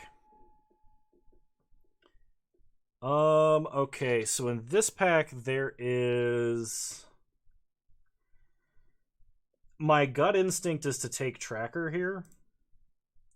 But Constable of the Realm is actually insane. I didn't realize that, like... I didn't realize how incredibly good this card was until I remembered you could, like, reinforce it with Break Ties and then get the Renown trigger. So we'll definitely be taking the Constable, I think. Figured Kano would start playing Battle of Wits more since Mill is actually meta now. The problem is you would only beat Mill and you lose to basically everything else.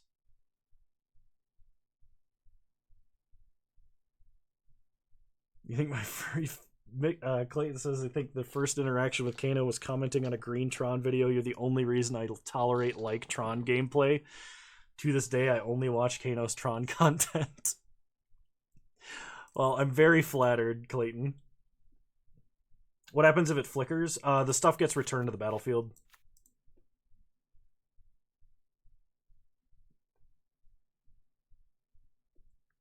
The Utron videos brought me. Porter and Kano comedy got me. Nice. I will take Karmic Guide. Just like a random value reanimate's great. This is an incredible card to flicker off Sword of Hearth and Home. So yeah, I'm taking Karmic Guide. You had a 5 mil league the other day? That's crazy. Phoenix, what is the odds that a Simic Mill deck with the green fog that shuffles your graveyard back in, or not a Simic Mill deck, a Simic Turns deck with that green fog is actually viable in any way? I'm going to take Captured by Legox. I think this card's insane. Green white is like 1/1 counters, and that definitely goes along with Constable of the Realm. And Captured by Legox is way better than the Ren's Run Hydra by a mile.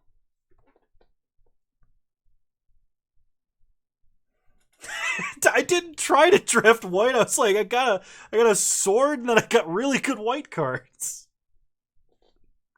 When the world needed him most, he vanished.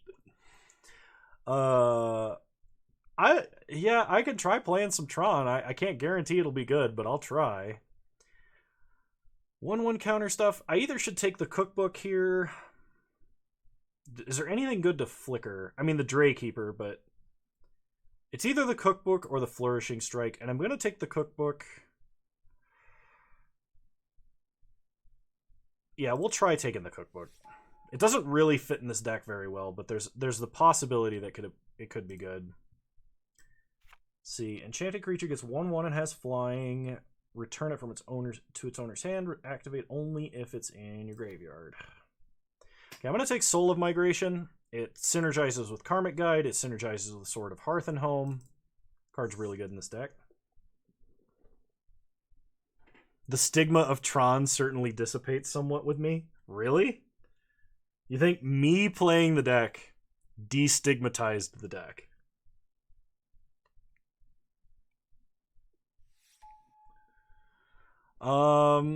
Guardian Curate is 1/1 counters. Seal of Cleansing is a naturalize. Kano the Last Muscle Bender. I'll take the Seal of Cleansing. Guardian Kirin's not bad, but I really want to naturalize in this format. Mere Scrappling is a pretty insane synergy with Constable. It's also really good if we get the 3-mana enchantment that reanimates 1-drops.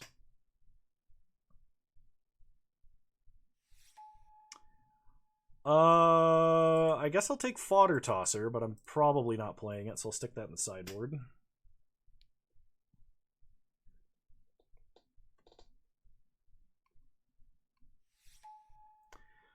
Alright, Dusk Shellcrawler is very good in this deck. I don't mind Angelic Curator, but it's definitely not better than the Crawler. You don't get why Tron was looked at this badly. Last time it deserved it was like 8 years ago. It's really, really hard to outrun your reputation.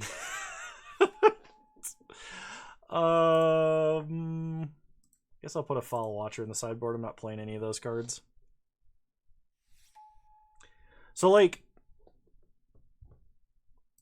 it used to be a deck that, like, sort of violated the turn 4 rule back when that mattered, right? And I talked about this in one of my recent videos, but, like, Modern used to be what was considered the turn 4 format, where, like, anything that happened prior to turn 4 that would win the game would get banned. And, like, Karn came down on turn 3, and that's a virtual win. Because, like, how does your opponent come back from that? Like, double Stone Rain into another threat, right?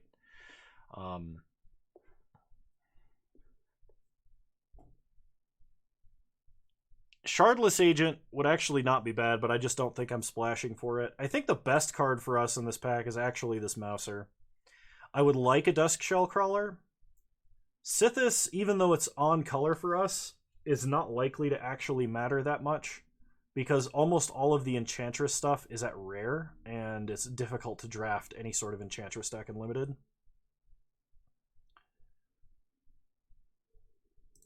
So we'll take the Mouser. There's Resurgent Belief. I am going to take Abiding Grace for the aforementioned combo with Mouser and Scrappling. I think the card's actually great. If I can get a crack open on the wheel, I'll be pretty happy about that.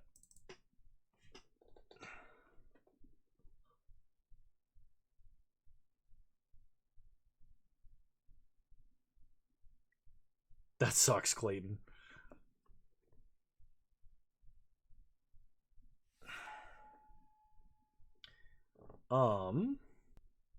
So this is not a Gaia's Will deck at all. This is definitely a Smell Fear deck. So we will take Smell Fear. Oh gosh, Rockrick.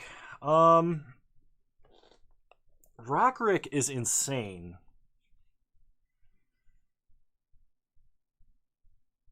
And red-white is modular, but I've not seen...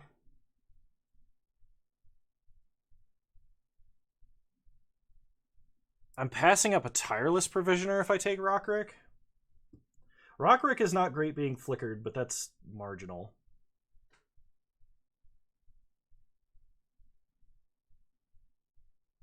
Provisioner...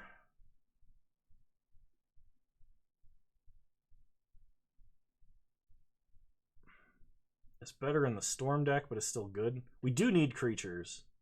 He'll warp for my mana. Good point. I'm taking him. Arcbound Prototype's definitely the pick here by far. Deepwood Denizen's a close second, but we already have some of the cheap artifact Arcbound stuff, so Prototype for sure. Profane Tutor, no. We'll take Duskshell Crawler. I would not mind having a Blacksmith skill, but Duskshell Crawler is far better in our deck.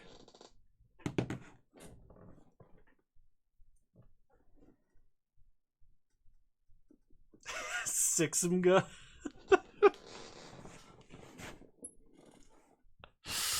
Oh man. Let's see. Definitely taking a Break Ties here. The Reinforce matters a ton because we have Constable. It didn't upset me. I was trying to make a joke. Lightning Spear. Lightning Spear would be fine, but we're going to stick pretty close to white-green. So we'll take Break Ties. And I'm only going to play the General if I end up getting like a couple of Foundry Helixes and stuff.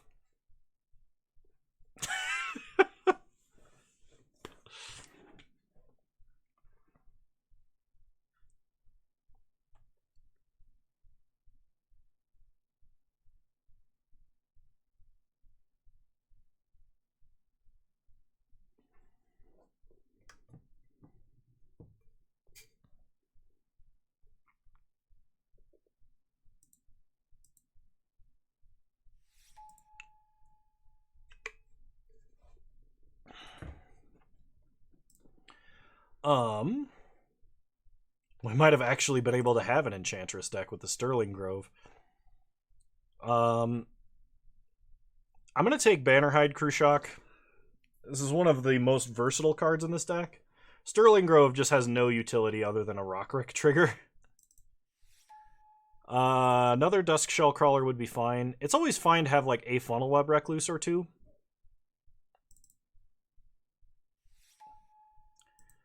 Do like Crack Open a lot. Guardian Kirin I wouldn't mind either. I've passed a few of these now, though. Maybe Mad Meta or Tryharding on Domain Zoo. The stupid 5-color Teferi Bring to Light Renin 6 Scape Shift Valky deck. I lost because they played Rockrick and then like 3 Manamorphoses in the main deck. Like... That's how I know him from Constructed. Although, I could see him working in Domain Zoo with, like, Territorial Kavu. This is, like, play him in Blitz. Just, like, I mean, you delay yourself by... No, you play Ignoble Hierarch. You play Rockrick on turn 2.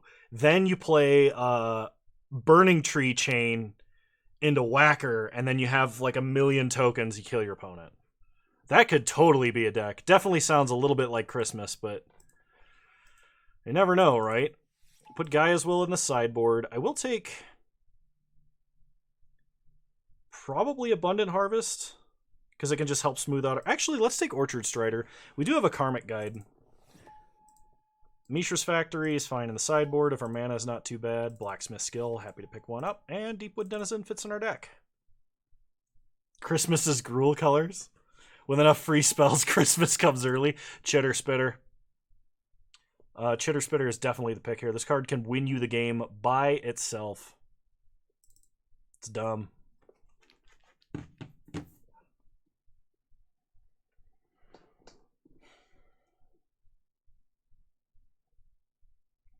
You know, I think one of the reasons why I've not been willing to do longer streams has simply been because I I've not like had a snack in the middle of the stream.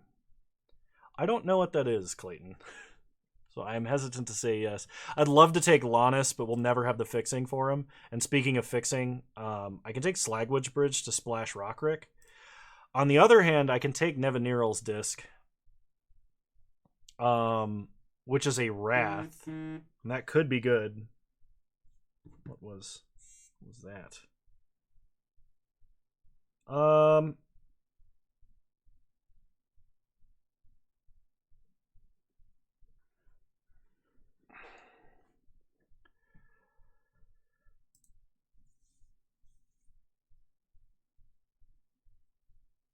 Well, like I had sweet tarts ropes, and that's why I'm saying this. Like I had a snack, and so like I feel better than I normally do during a long stream, and I think that that's honestly the key. Yeah, we'll take the Wrath. Upheaval.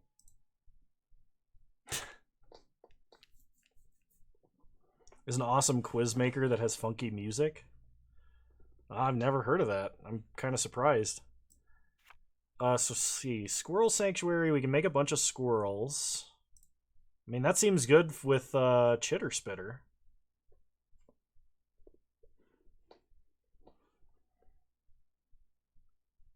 Good to know, good to know. Squirrel Sanctuary, I think, is better than Chatterstorm. A second Constable of the Realm. Really hope Cruciak or Thornglint Bridge come around. Thornglint Bridge. Pretty happy to take that. Yeah, I can't splash for it. The only other thing in this pack that I might be able to take is something like Vectus Gloves. There's a Suspend, which is not in our colors. We'll take Disciple of the Sun. It's got lifelink. Could help stabilize us. Another Crack Open, another Soul of Migration, a Dusk Shell Crawler, or an Abundant Harvest.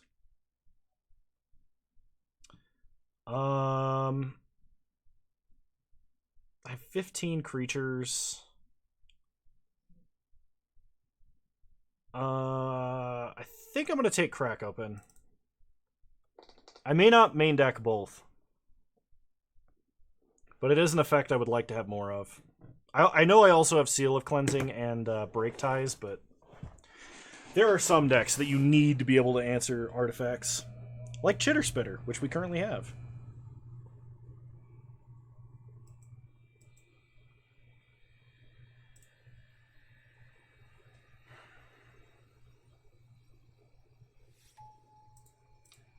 Definitely want another Smell Fear, that's for sure.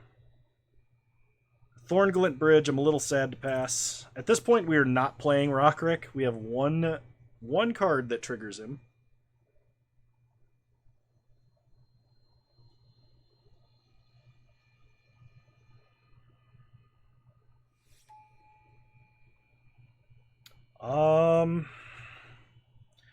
I don't know that we'll need another Break Ties. I already have like 4 Naturalize effects.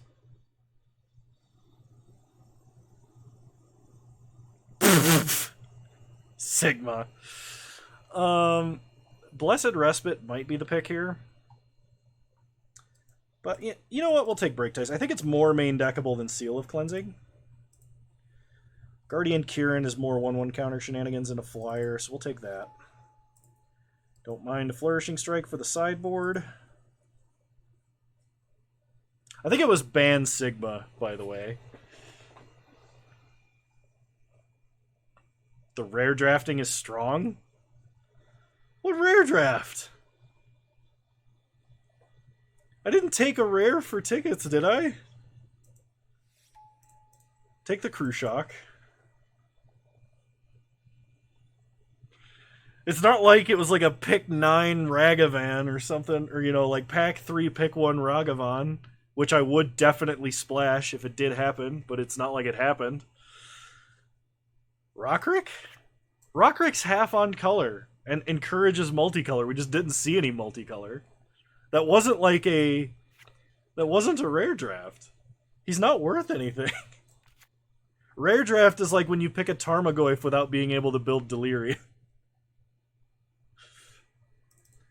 Or you take a $400 foil Tarmogoyf in a top 8 of a tournament. Crypt Keeper in the side. Sure. And in the side. But that Goyf makes you more money than the prize pool? Yeah, because like the only way that you get more money than that Goyf is by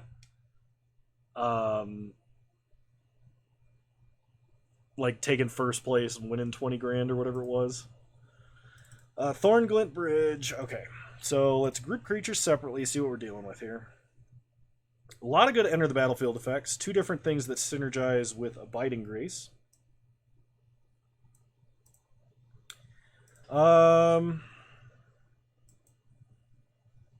We have Karmic Guide. The problem with Nevinyrral's Disc is it destroys artifacts, which would mean it would destroy a Sword of Hearth and Home. I actually don't think I'm going to play the disc. Crack Opens can go on the side. We'll main deck the Break Ties. Flourishing Strike. The power and toughness does not matter on anything we have other than the creature that we've got with Lifelink, which is the Mouser and Disciple. So I think I'm going to put that in the side. The cookbook can buy back a creature, but we don't need the tokens, I don't think. Oh, the cookbook actually synergizes with Chitter Spitter. I think it's worth pointing out there, but probably don't need it. And the story sells that Goyf like no other. Agreed. I can't believe there was that much controversy over it. It seemed a little ridiculous.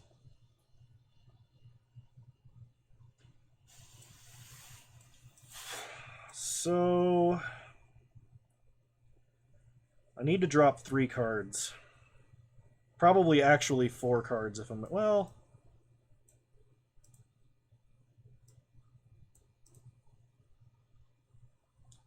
So the curve realistically looks more like this.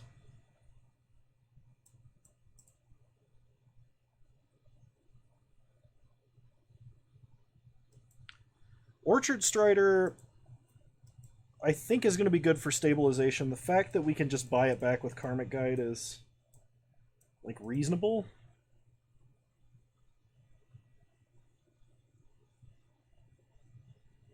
Is Soul for Karmic Guide? It's also really good to flicker off of Sword and Hearth and Home. Getting like 2 flyers every turn is pretty good. The fact that like it synergizes with Karmic Guide is kind of incidental.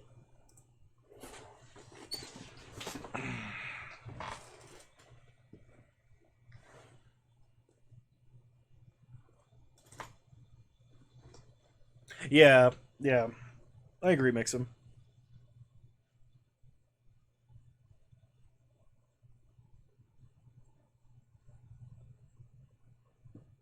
Maybe I don't need Squirrel Sanctuary. Yeah, I don't think I need Squirrel Sanctuary. I think Chitter Spitter is going to be fine basically by itself.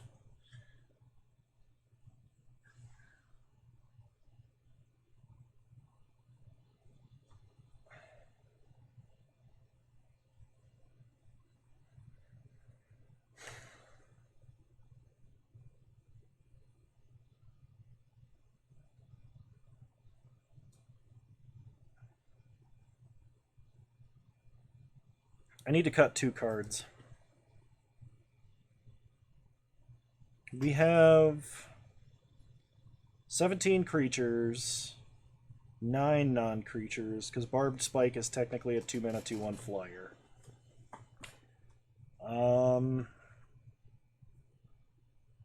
Hearth and Home flickers creatures, not permanents, right? Yeah, okay.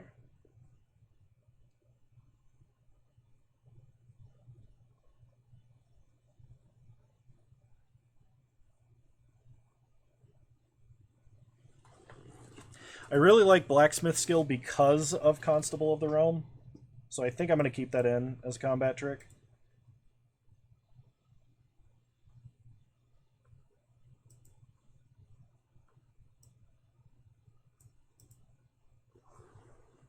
Disciple of the Sun doesn't really buy anything back. I mean, like, we have a few things we can pick up with it, but I think on average it doesn't... We don't put anything there naturally. Trim a Crawler? I actually think Crawler is really important.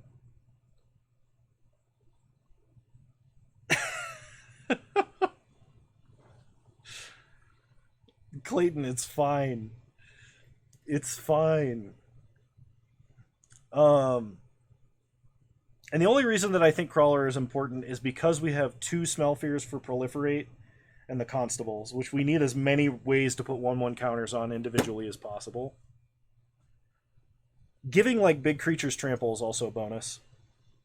I know it looks really unimpressive, though, so, like, I understand why you said that.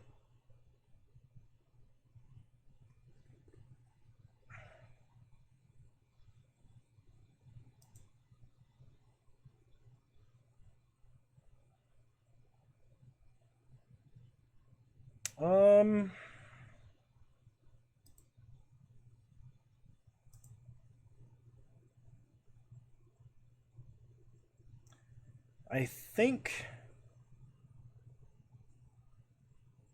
I'm going to actually get rid of the Kieran.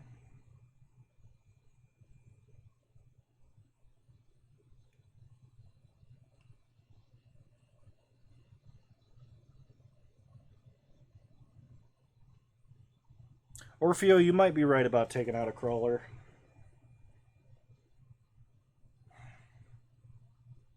I don't want that to be the case, but you might be right about that. It's either that or Barbed Spike. Which, Barbed Spike is not that useful? I guess it wields Sword of Hearth and Home pretty well.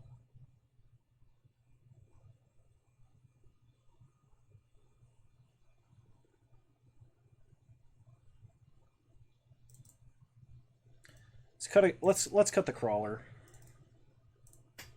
It's strange that you don't play your draft pod. Yeah, but I mean, like, Leagues made it so much easier to play Moto.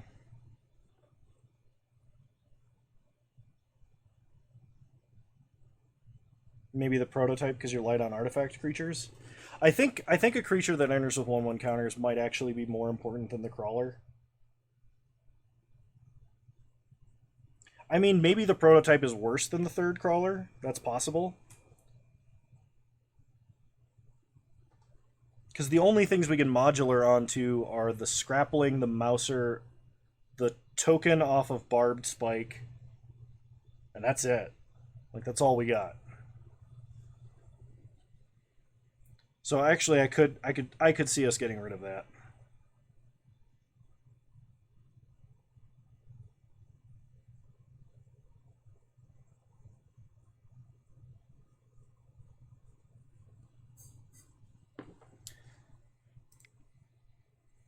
Yeah, let's get rid of the prototype and we'll play a Crawler instead.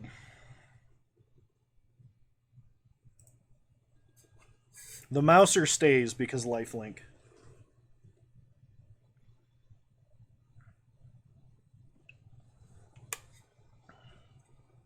Cutting prototype does make Mouser worse, but without Mouser and Scrappling, we have no reason to run a Biting Grace. Even Mouser, like, not putting a 1/1 counter on anything when it dies is still great, just getting back a 1/1 with lifelink to block.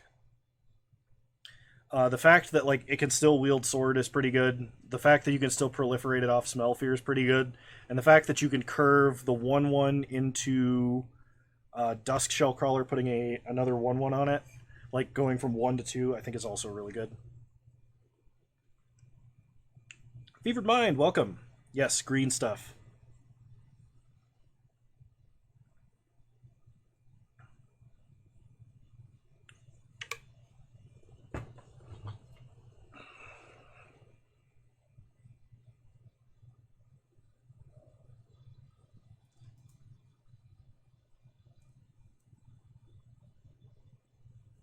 In like 35 drafts, 0.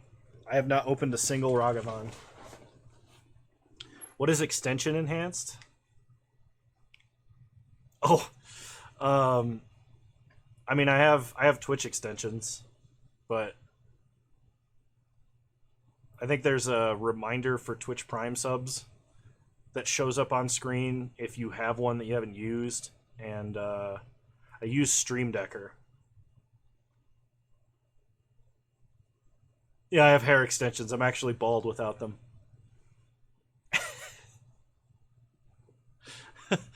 This beard? Actually, just Velcro.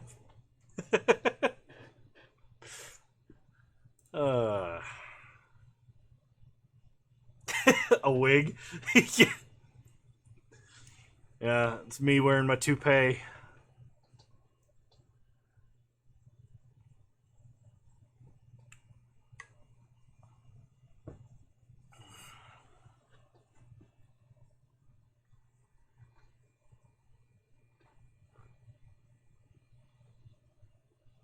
Every week in the summer, I just brush Porter out and straighten the pile and stick it to the top of my head.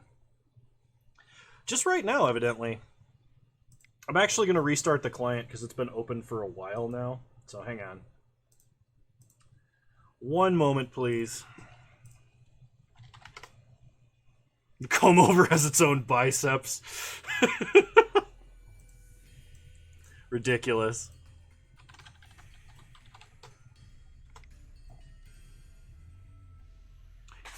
You started a prediction right when I started drafting, so I think there's one still open.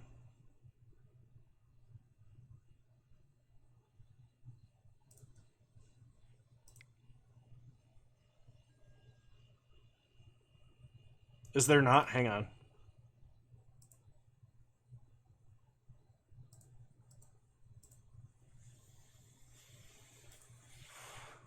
Oh, there is not.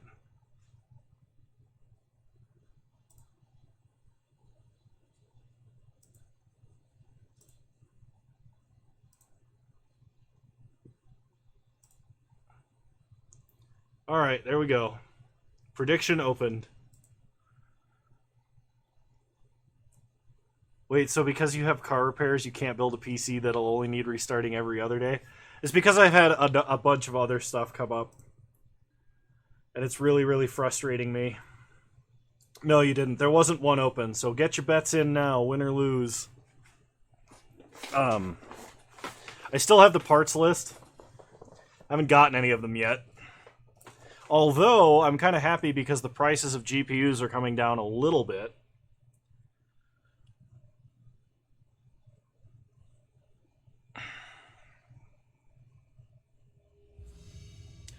All right.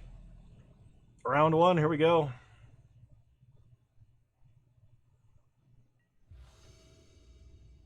We are on the draw. I think it's the same list you sent me. I kind of want to keep Cause Sword. I just know I'm not going to draw anything. Yeah, we'll keep it. Why not?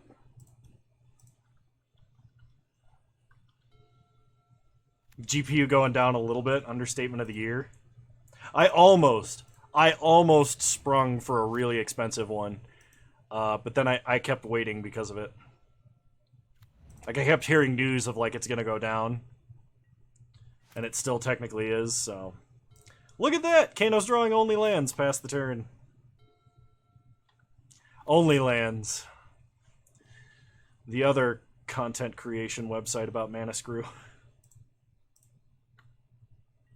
Just sell your MTG collection and buy a GPU. I mean, if I switched over to just renting on Moto, I could probably do that. Basic land cycling? Okay. Nice, Orfeo. So this is actually a really good curve that we drew Soul of Migration. Because we can curve an evoked Soul of Migration into a Karmic Guide, reanimating the soul. Opponent suspends a Rift Sower and plays a Chatterfang. Okay, that's concerning. We draw Bannerhide, Crew Shock, play a Plains. Evoke. Get some tokens. Opponent's turn, ticking down. Any tips for quicker weight loss while putting on a bit of mass? You can either burn fat or build muscle. Focus on one, don't try and do both.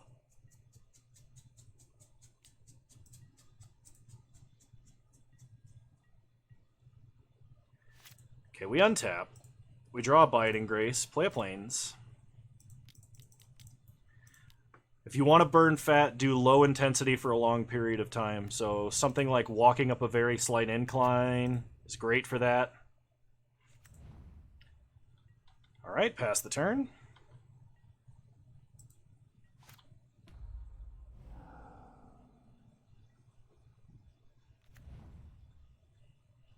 You're a big fan of gaming so long you forget to eat? That's not healthy. I mean, we only dropped, like, turn 2 because we started with a tap land. Opponent plays an Orchard Strider. Makes a whole bunch of tokens.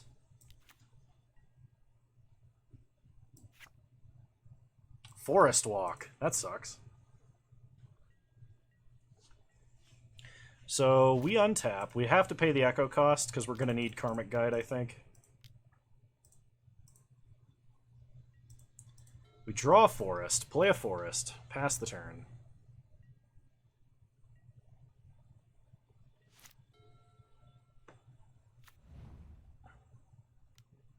Woo, Sigma! Opponent plays another Orchard Strider, makes even more squirrels.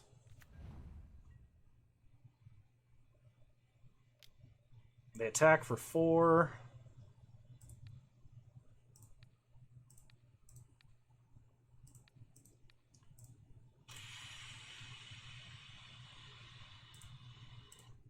Actually, we're going to block like this.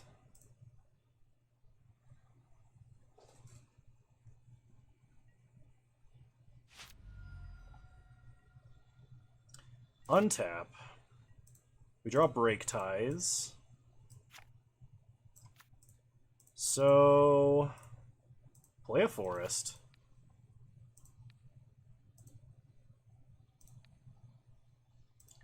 Equip Bird.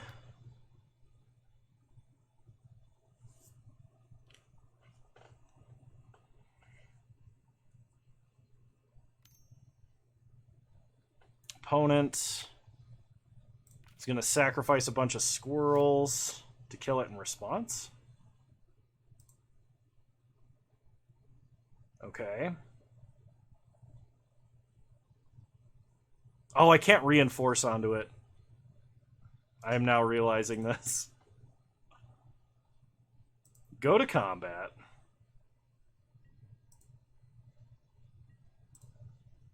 Attack with the bird.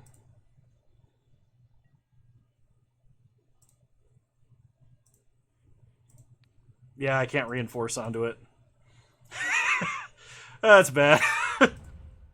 Alright. Kano's good at this game, he promises. Okay, Abiding Grace. Thank you, Fevered Mind. Oh.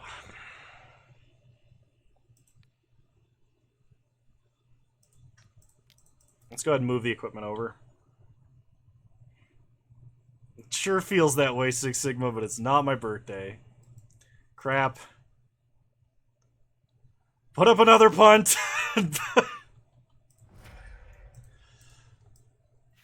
Oh, it's protection from black. The ability requires black to activate, but is not. Alright, so I just did the worst of everything possible. Don't mind me, everybody.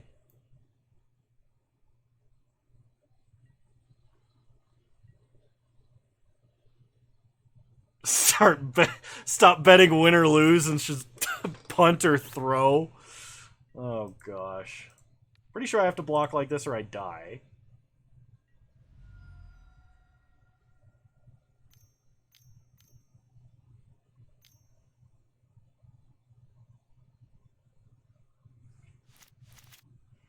I had faith, now I have a migraine. Oh, wonderful.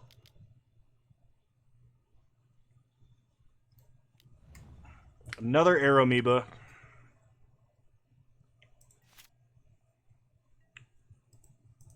Okay, I have a plan.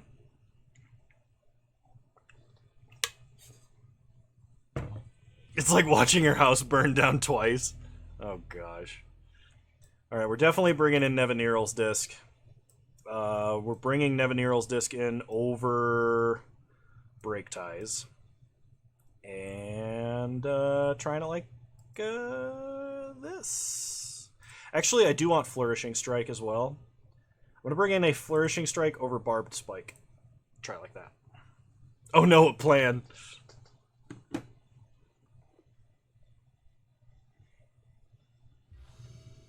Alright, we'll play first. This hand might work. I do need to draw another creature for it to be good, but I also don't want to mulligan lands and spells. Kano 47 is the plan.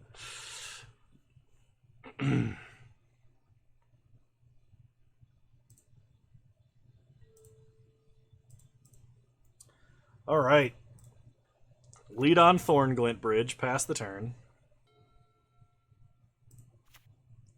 Opponent plays a forest, Abundant Harvest. Reveals a Rift Sower. Get Nevinyrral's Disc, play a forest. Play Dusk Shell.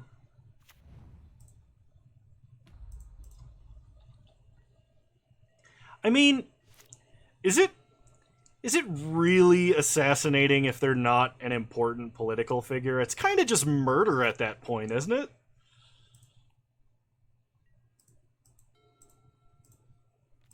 Did Urza's Sagas actually come down in price? Go to combat. Attack for 1.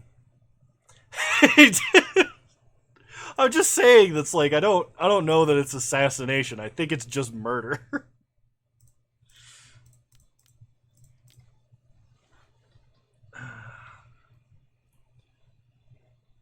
Murder's just the uncommon. Assassination's the rare. Opponent loses focus, our Abiding Grace. Okay. Interesting choice of counterspell. Opponent plays a Rift Sower. What's the mythic rare? We get Sword of Hearth and Home. Play a Plains. Let's reinforce. Then Smell Fear. Proliferate. Go to combat. Attack for 3. Genocide. Oh gosh. Did they lose focus or did you? Opponent plays a Sanctuary Raptor. Alright, we untap. We draw Plains. Play a Plains. Sword of Hearth and Home. Equip. Go to combat. Attack for 5. It's my job, Six Sigma. Not flickering any creatures. Let's go get a forest. Pass the turn. Kano can't lose the focus he never had. A blue spell? You can't do this to me. Opponent hits us for 2. We get unsummoned. We draw a Dusk Shell Crawler. Play the Crawler. Counter up the Crawler. Play Crawler number 2. Counter up the initial Crawler. Equip. Pass the turn. What's funny is I can flicker the other crawler now, but I can't target the crawler that's equipped with the sword. Sword of Protection from Yourself. It's a very useless enchantment. Because it's protected from you, not you protected from it. So that sword can absolutely still slice you.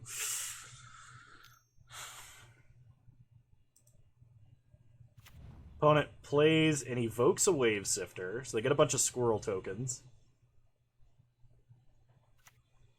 Saga on Moto is down to $39. Lame. I opened all of mine. I have a playset of them. Wait, what's Flusterstorm up to?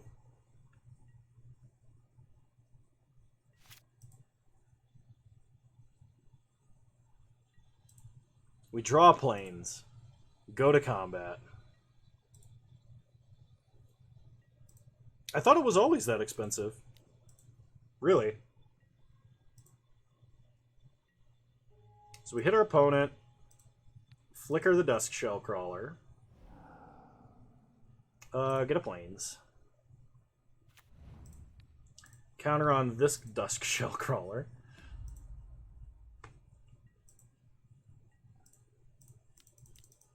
Play the panic button. Pass the turn.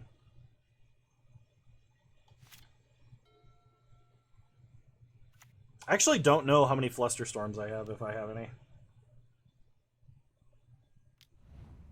Opponent plays a Specimen Collector. That's annoying. Opponent attacks for 7.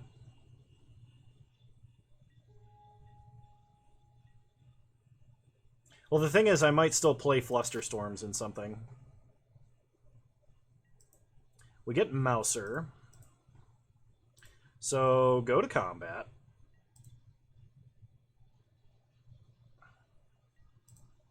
Attack.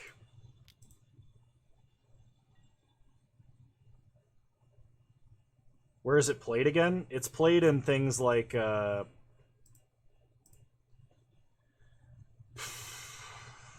It's probably sideboard in Blitz. Okay, opponent makes a squirrel token copy. Oh, they're going to make a copy of a clue? Interesting.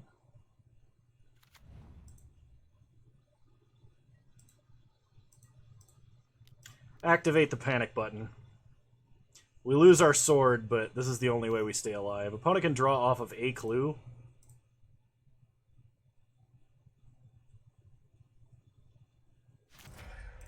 Play Mouser. Pass the turn. Opponent's turn. You're kidding. Opponent top decks a 6-drop. Alright, we untap and top deck.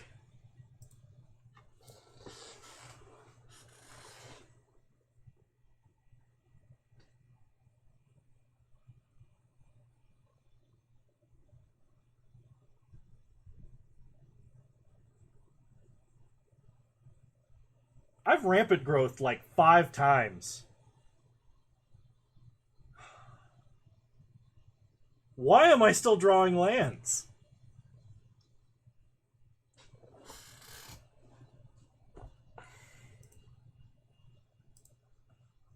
Better go find a boat. Pass the turn.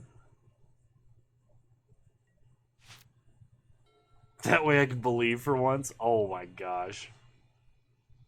Opponent attacks for 6. The worst part is we can't even like top deck a Biting Grace to just infinitely chump block. Oh, never mind. I was under the illusion that I might be doing some blocking today. There we go. Thank you. Disciple of the Sun.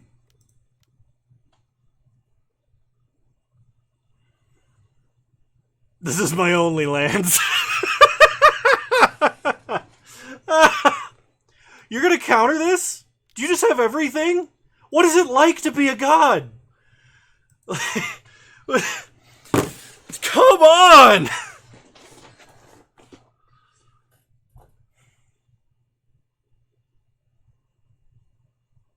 My opponent had 2 cards, and they were the only cards.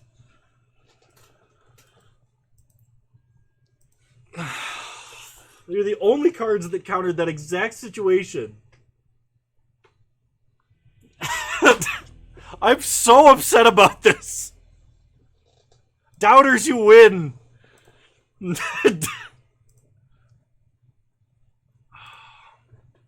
Don't lose focus. Don't lose focus. Why don't you go replicate that sentiment somewhere else? Just take all your blue mana and lose all the focus you want over there.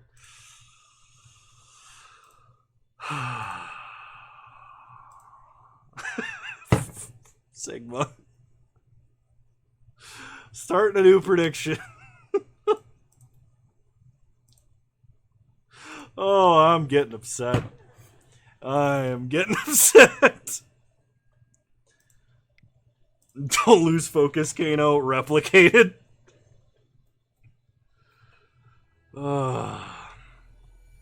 That'd be really fun to do. Like replicate or Giga Draw somebody with Magecraft or something, so you actually kill them with the copies. I used the wrong password. Hang on.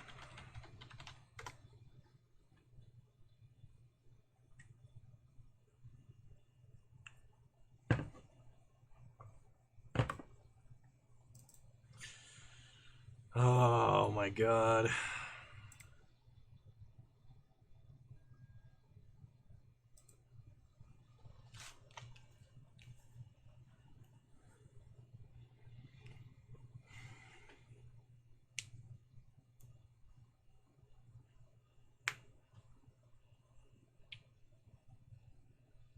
Suddenly there are no believers. 0 to 2K. I think if nobody bets on one side, I think it actually voids the prediction.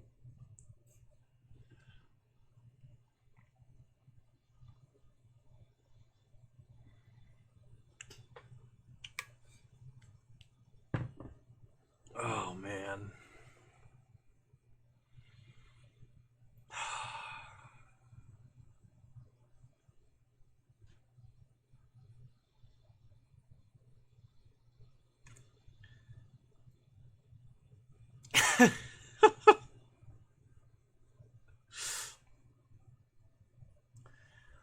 I cannot believe that my opponent's like last two cards were best threat, perfect counterspell.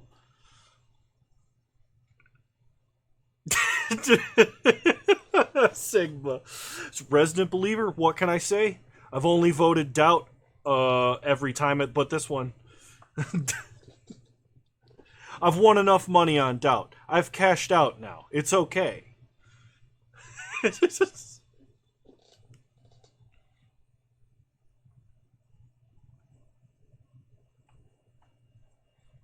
I believed earlier today and won. Something about that sentence seems very silly. Oh, man.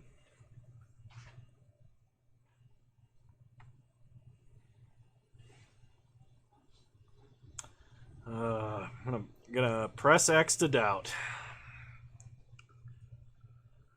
Oh my god.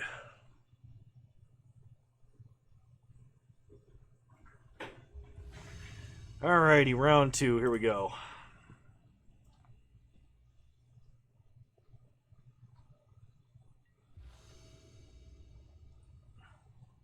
Perfect. We'll keep. What about just pressing F?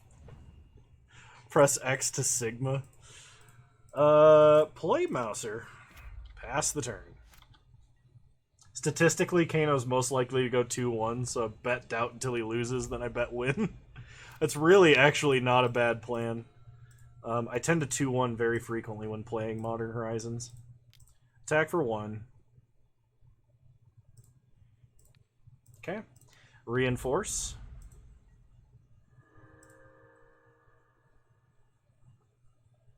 Opponent did not modular onto my creature, which I find rude because I modular onto my opponent's creatures all the time. Okay, opponent plays a tap land. We untap. We draw Sword of Hearth and Home, and if we ever draw a third land, this is going to be amazing. Go to combat. And attack for 3.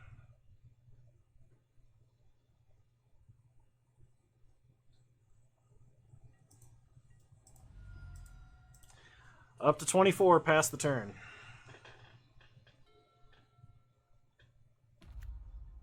Opponent plays a Power Depot. Draw a forest. Play a forest. Go to combat.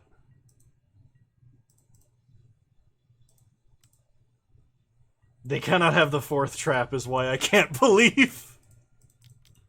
Play a Biding Grace. Pass the turn. Gain 1 life. Fevered Mind with the patrician gambler's odds.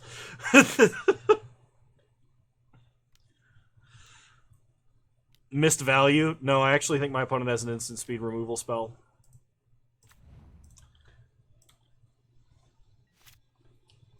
Okay, we untap, we draw Break Ties.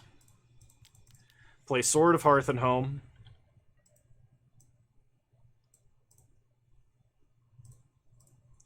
Okay, now we do this.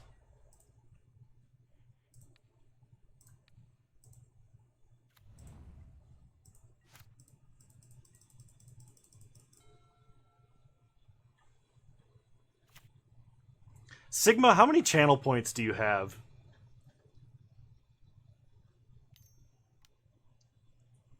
Like 40, 50,000? Yeah, that's what I thought. Opponent plays Filigree Attendant.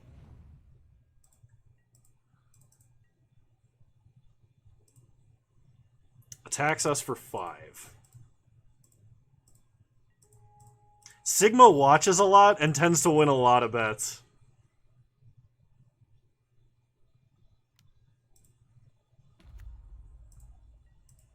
Alright, we untap.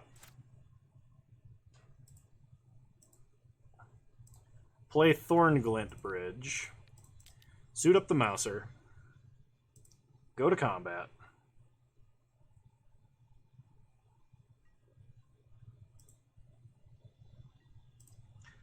Attack.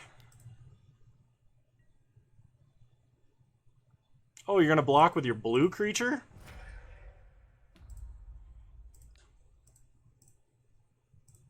I can't reinforce! I'm terrible at this game!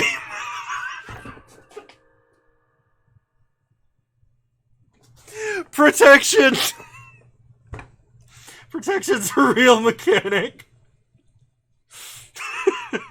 No, I will not Arcbound Mouser my opponent's Mouser. Alright. Reanimate the Mouser. Kano, this is the one time I don't want you to throw.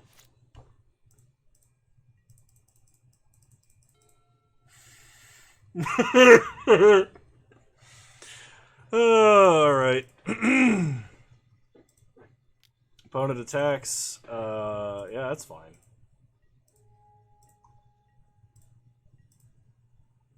We untap. We draw Bannerhide Cruciak. Play Dusk Shellcrawler. Debt. Damage, enchant, equip, block, and target. Target's like the only one I remember. And it's the one that I most frequently screw up. Attack with the Mouser. Alright, flicker the Dusk Shellcrawler so I can put a counter on itself. Get a white source.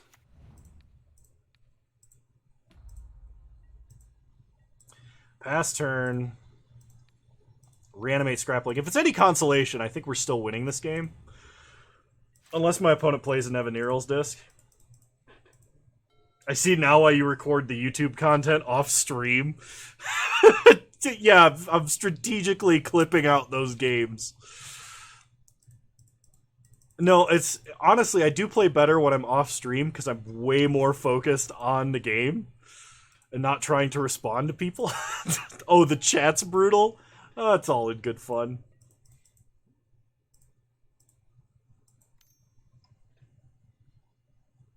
The truth is, I have way more time to record than I have to stream because, like, generally when I have free time, it's in like small 20 to 30 minute chunks. And generally not even on the same days. So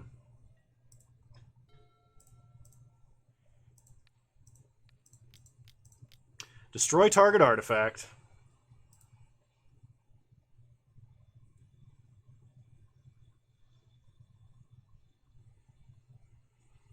We got there.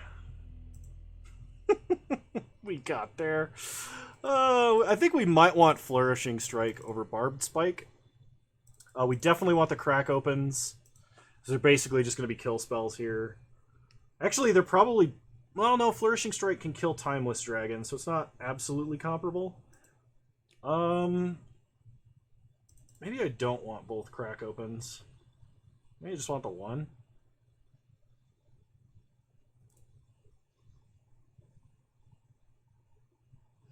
Cut the sword? Why would I cut the sword? Just I'm like punting all over the place with it. Alright, run it back.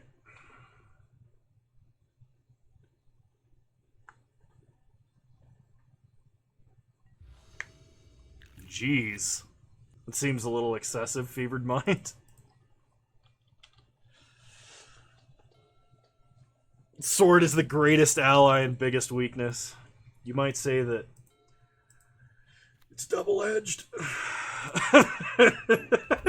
Play Mouser, pass the turn. Alright. Opponent plays Prototype, sure.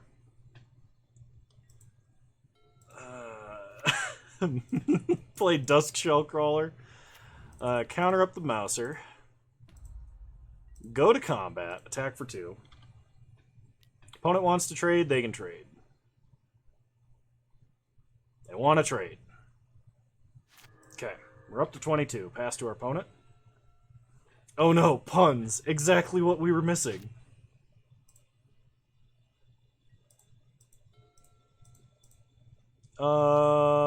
Play a forest. Play Dusk Shell Crawler. Put a counter on Crawler. Go to combat. Attack for 1.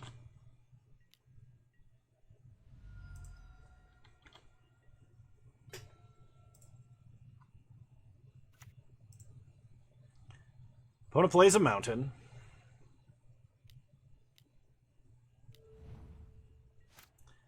They've got an Ethereum Spinner now. Play a Plains, go to combat.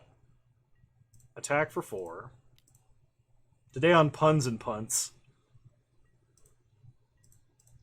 Oh my god, Puns and Punts would be a great name for like the Kano recap show. Like I put up the video and audio of me throwing the game horrendously, and then like, you know, editor me drops in and makes a pun about it.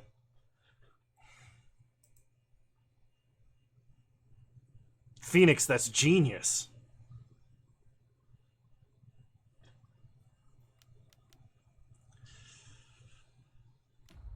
Flametongue Yearling. Opponent shoots down a bird. What a jerk. We untap. We draw Flourishing Strike. So play a forest. Go to combat. Attack for 1. Suspiciously. Opponent didn't take the bait. Disciple of the Sun. Pick up Mouser. Pass the turn. Speaking of genius, what are we doing with... Where are we with the other content on YouTube? And it's just Flaming Hunting Dog. You did give me great names for them. I don't remember any of them. It needs to happen. That's for sure. So let's play a Mouser so we can get the full proliferate value. We'll have the Crawler fight the Yearling.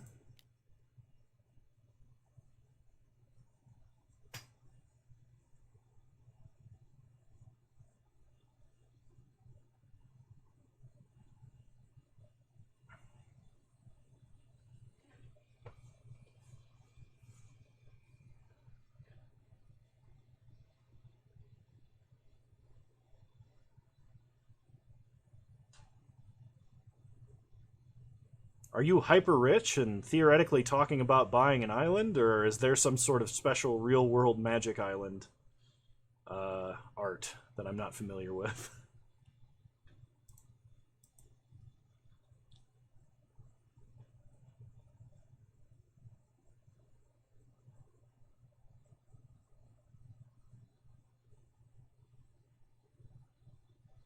Nice. That's cool. I was unaware.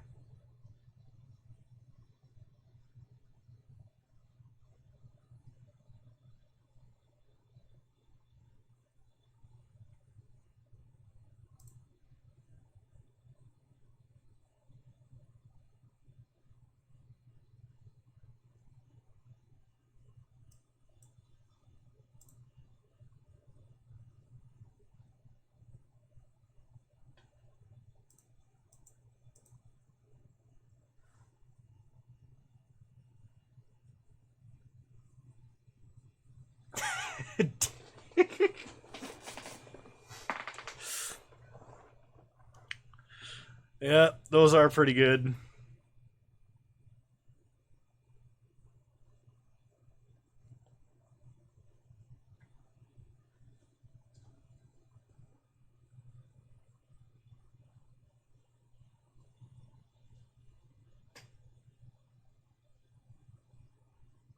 I mean, if you can justify the cost.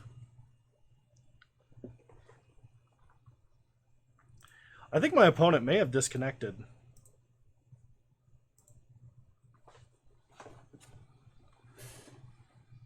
They've been in the tank a really long time.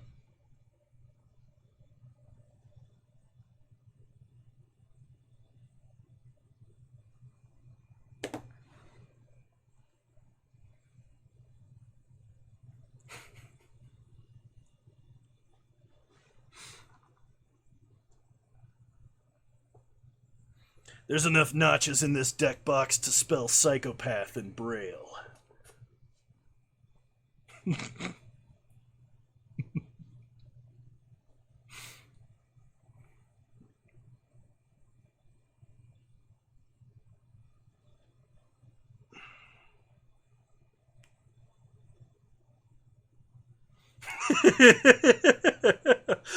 I don't know where I heard that, but I was very tired and listening to someone on YouTube. They said that.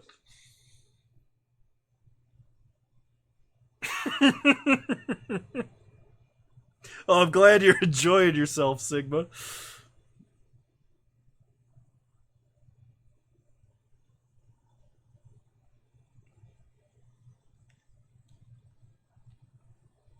All right, proliferate.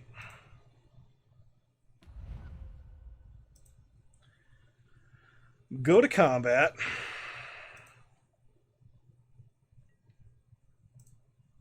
And attack.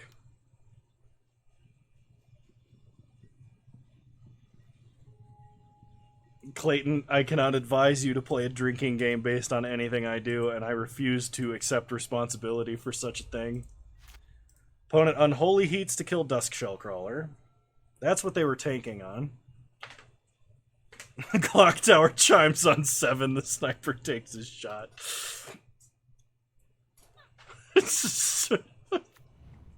He then aligns the scope. Oh, we untap. We draw planes. Play a planes. Go to combat.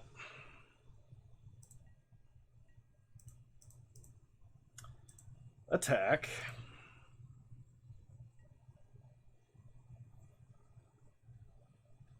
What kind of ride did you get? So 5 damage to the filigree attendant, and we'll give the 3/3 +3/+3.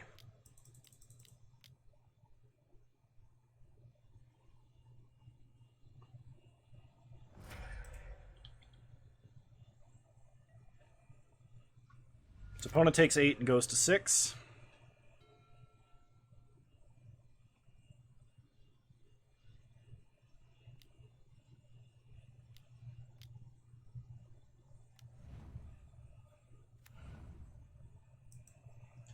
Oh my gosh. Opponent mind collapses, sacking a mountain to kill our lifelinker. They hit us for 1. We get a Bannerhide Crew Shock. Cast Orchard Strider. Get some food. Pass the turn. Oh, we're so going to try and Mize a victory here. We're going to attack with a creature that has no 1/1 counters on it and put 1/1 counters on it at instant speed. It's got to rhyme, Tarek. It's got to rhyme.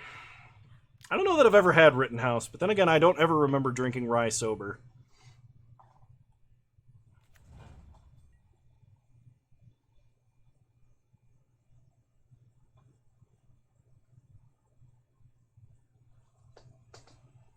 Opponent attacks us for 9? I can chump here. I don't want to, though. So we'll take 9. Raheim! Oh, sorry.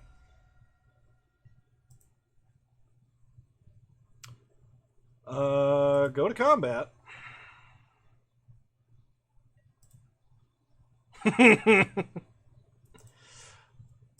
Attack for 6.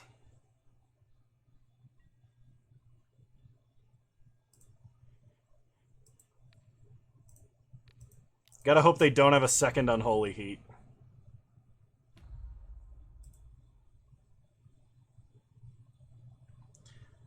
And we got him.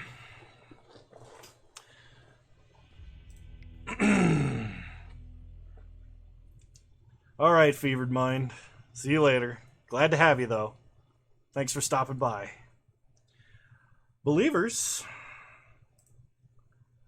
Believers win.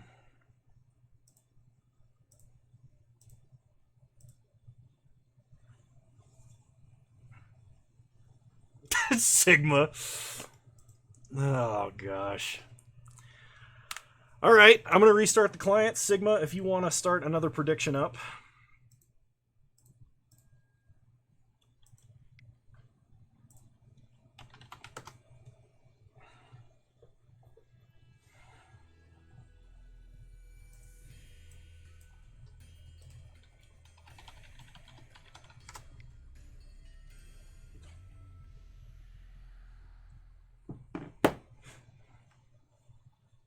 Yeah.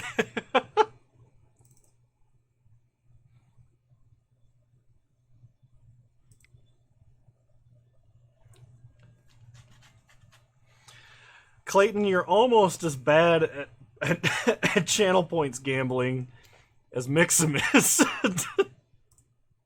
And Mixum's not bad at gambling. His logic is well educated. He's just very unlucky.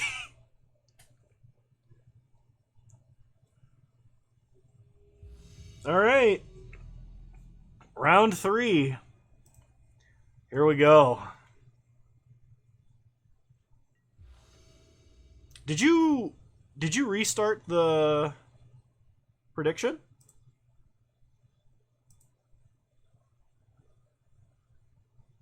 There was a prediction open and people were betting, and now it's 0-0 again?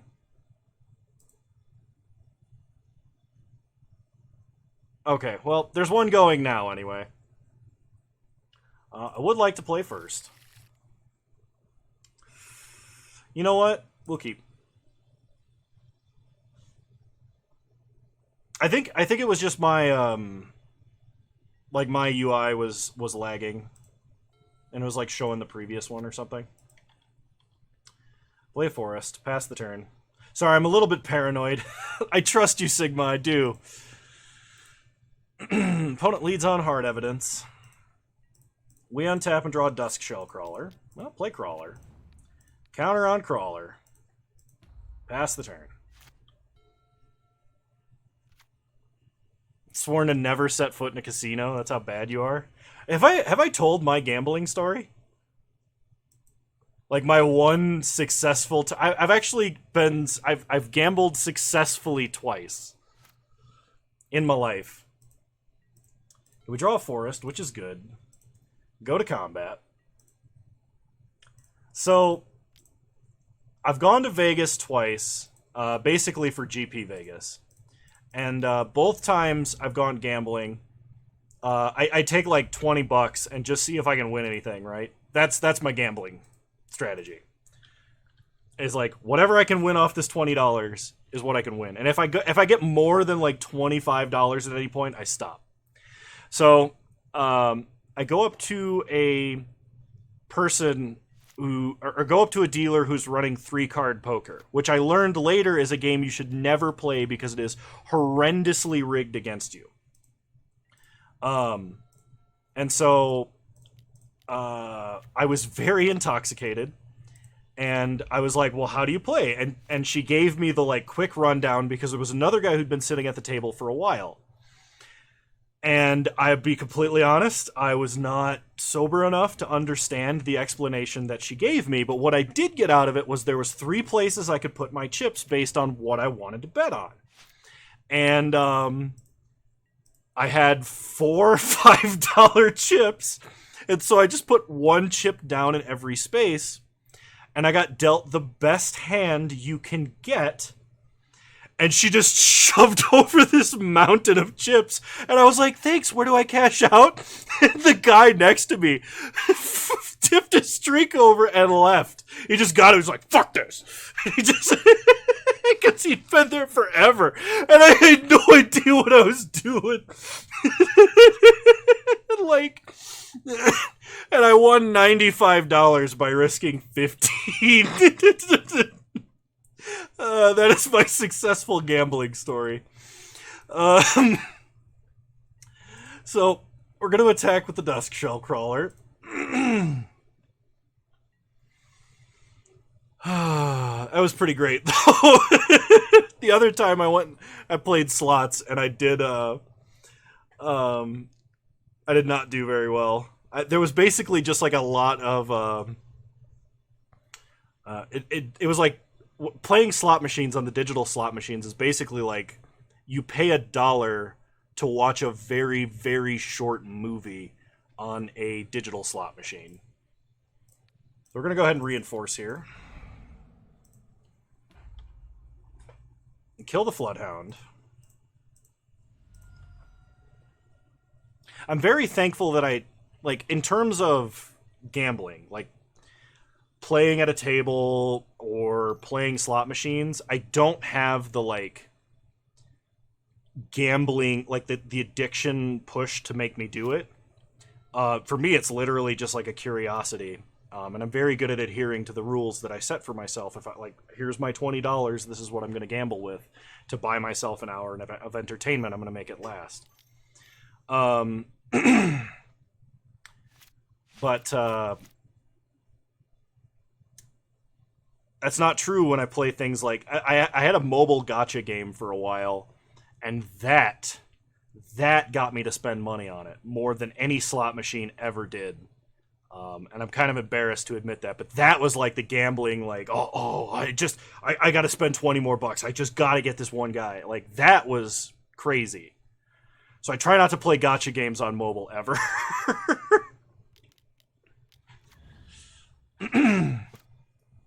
All right. Opponent plays a Herd Baloth. We draw Sword of Hearth and Home. Go to combat. Attack for 3. Opponent does not block. Play Sword. Pass the turn. You only play Hazard that involves skill, so basically rip off addicted 40-year-old dads at poker. Yes, Clayton, it is very dangerous. In terms of, like, how easy they make it to spend money.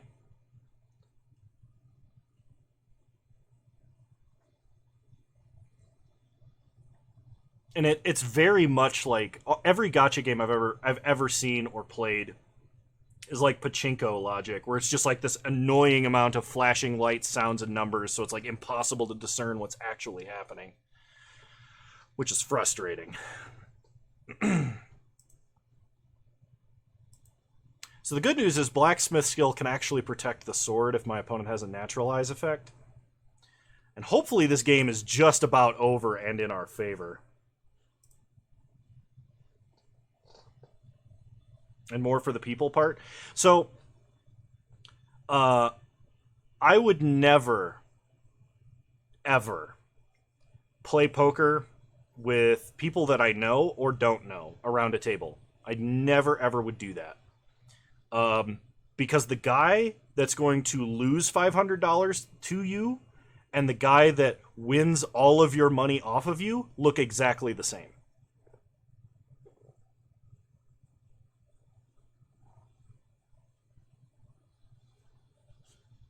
I don't need a reason to, make enemies.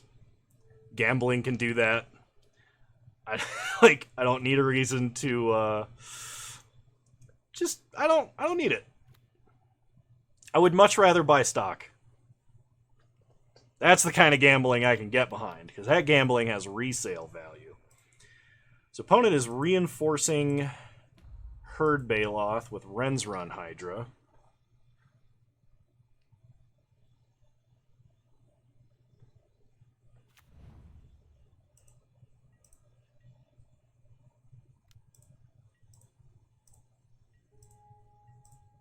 I mean, that's with like most games, right? Like if the game is fun enough to actually play, then to an extent, oops, it's worth spending money on, right? Like that was generally how I viewed microtransactions before. We are going to flicker this to get the So Shiny off of it. Get a Plains, because we are going to need double white. Dusk Shellcrawler can put a counter on itself. And then we can move the sword over here. Pass the turn.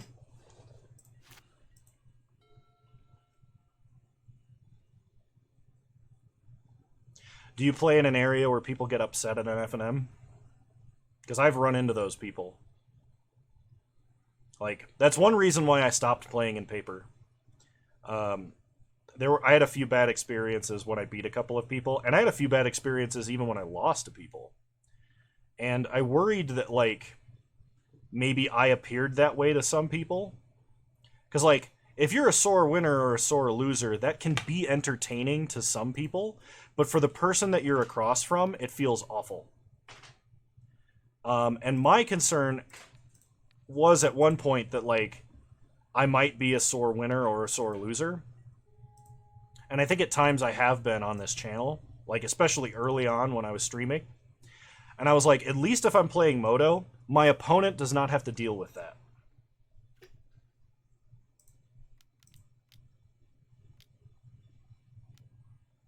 Opponent plays an Orchard Strider. Yeah, that's fine.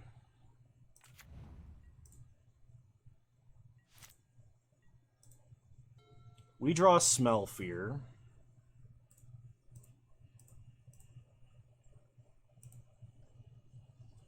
Oh, man. Okay, so this is going to be good. So we can proliferate and fight. Then we can go to combat.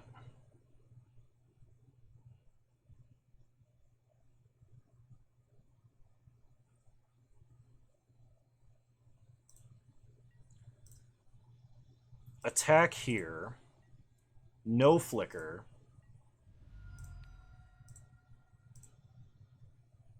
Get a Plains. I thought about playing Karmic Guide pre-combat, but the fight there was too much value.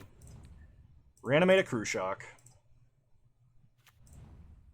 Pass the turn.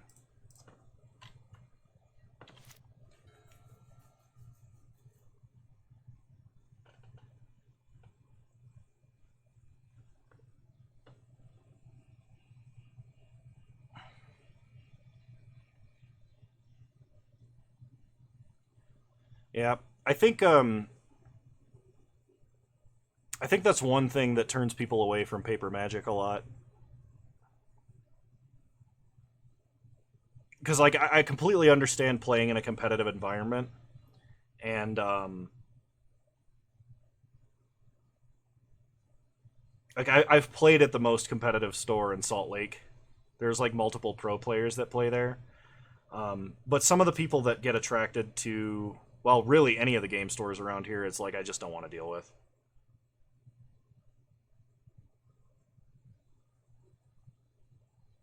I have a friend that likes to play trolley decks like that, Clayton. But like he himself also tends to get tilted easily. So like he's he's a like he's a good guy. He's just kind of hard to play Magic with sometimes.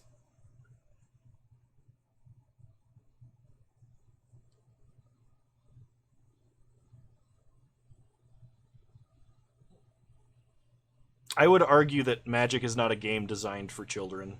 Magic is a game designed to be a game. And it's not like the association of games with kids is not always applicable.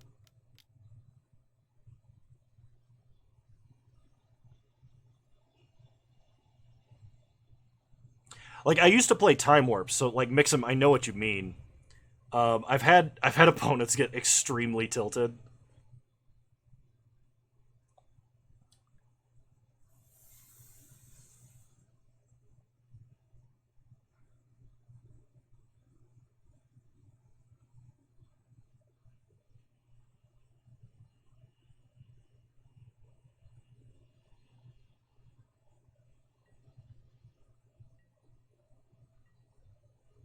Yeah, I guess that's fair.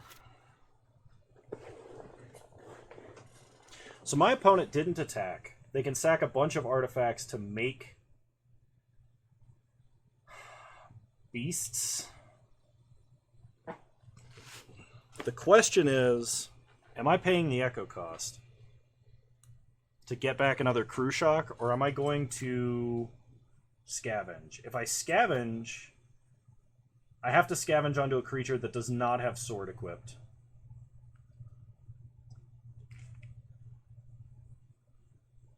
I mean, if you want to play competitively, Clayton, but there are some kids that play competitively because their parents play it. And there are some people or some kids that just play to play. They don't play to win.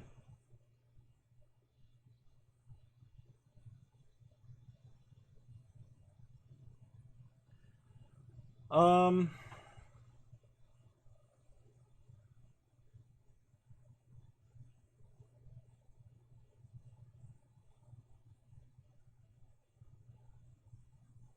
Jeez.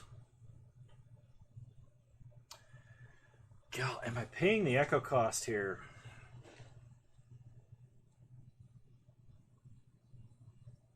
It's a great flicker target if I do.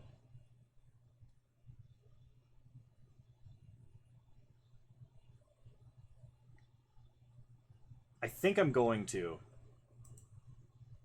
I think I pay the echo cost.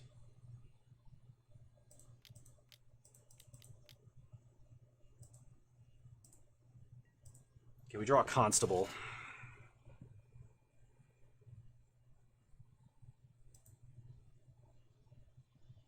So,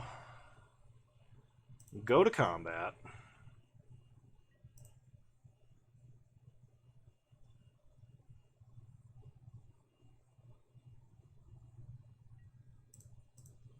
What are some of my happiest moments in Magic?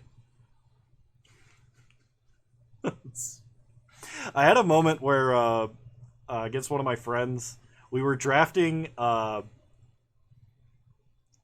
Journey into Nyx, I think it was. Whichever one of the original Theros sets had the 1 mana 2/1 Phoenix or 2/1 Pegasus that could only attack or block by itself, or it could only attack or block in a group. It couldn't attack or block by itself. And I I trashed that card. I was like, this card is awful. And my friend, same trolley friend, by the way, drafted 8 of them and beat everyone because nobody took the card because everybody just assumed that, like, and that made me laugh because, like, I got completely beaten to the ground after, like, bad mouthing this card. All right, so we are going to flicker here, get a planes, reanimate a crew shock. Opponent goes to 1.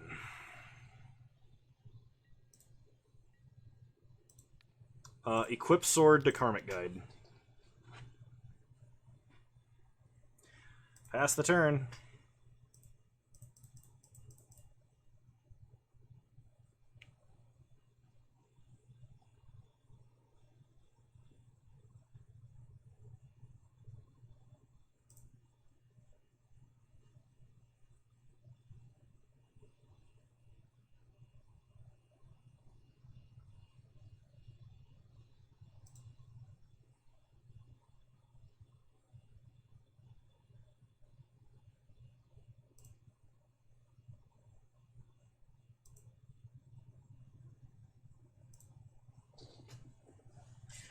So I didn't just go for like the blacksmith skill lethal there, because I mean there was a really good chance that uh, my opponent would just crack a food and then like be able to kill us on the backswing or something.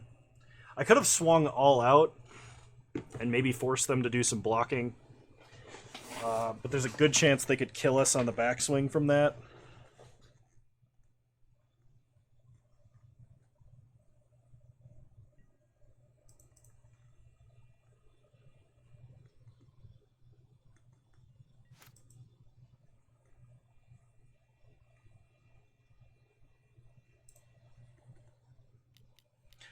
Oh man, I had a legendary moment like that as well, where it was just like me and an opponent in a total deadlock, and it was just like top deck after top deck. We had the perfect answer for what each other was doing. It ended with a Thunderous Wrath, and it was awesome.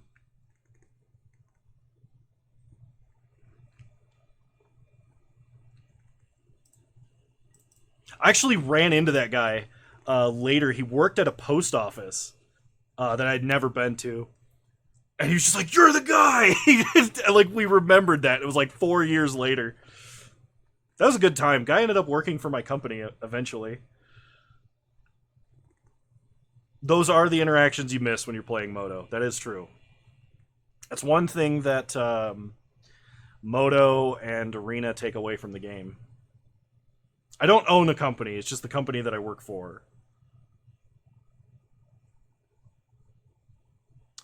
All right, opponent scooped.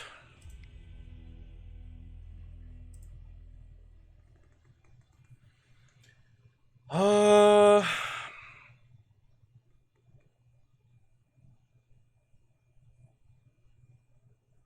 they? Sultai 1/1 counters? I'm not going to make any adjustments. I should probably be playing Nevinyrral's disc, but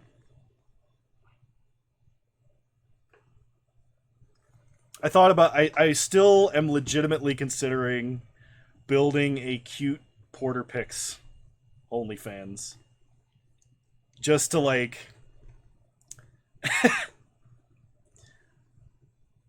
just to make like the OnlyFans joke come full circle. It's like Kano has an OnlyFans. I don't have an OnlyFans.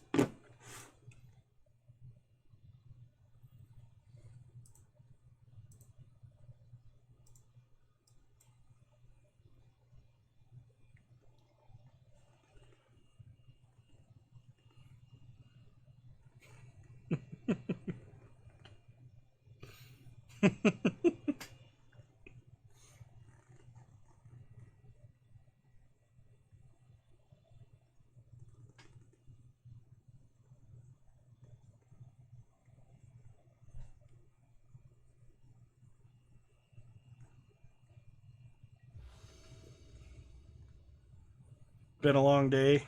You got your Kano stream and your cat. Good times. I'm glad it's good times.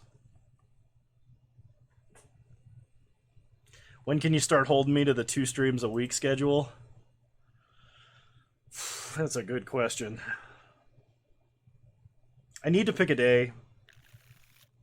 I need to pick a day.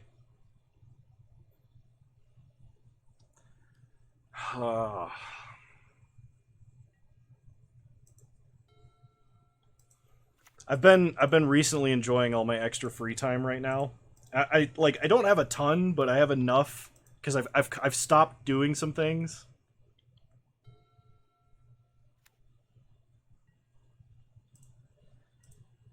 Like I'm no longer doing the powerlifting thing, and that took a huge amount of my time and a huge amount of my money.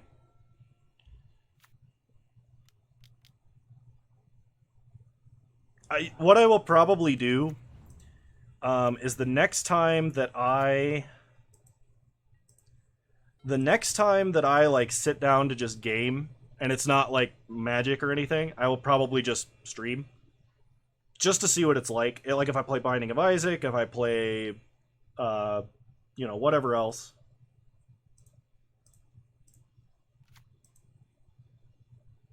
Hey, Dick Record. It's not my birthday, but welcome. How you doing? Play Chitter Spitter.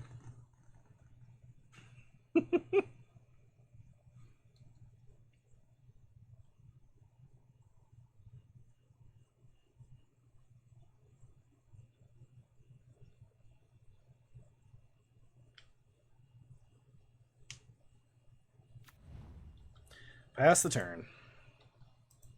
And keep Dusk Shellcrawler back on defense.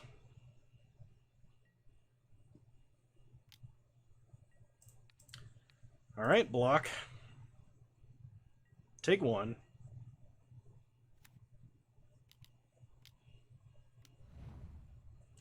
Opponent plays Phantasmal Dreadmaw. Luckily, I have a kill spell for this. But I'm unsure if I'm willing to use it this second. So we're going to sack that squirrel. We draw a forest. Perfect. So reinforce with the break ties to kill the Dreadmaw. Then play Barbed Spike.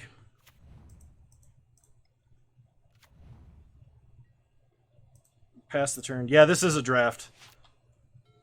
This is a tough format to draft, too, by the way, Dick Record.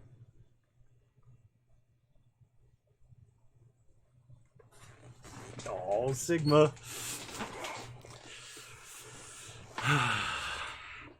Opponent plays another Phantasmal Dreadmaw.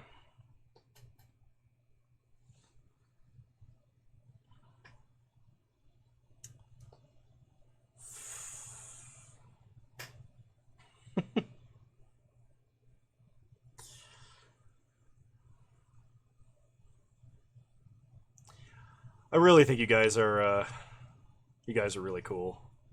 And I'm really happy that, like, y'all hang out with me. Alright. We're gonna sack this Thopter. Draw planes. Play a planes. Make a token.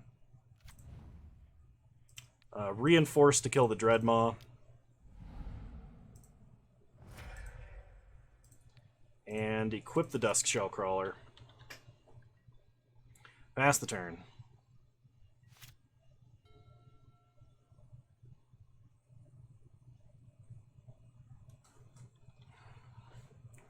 I can't believe that anybody claims to be inspired by me.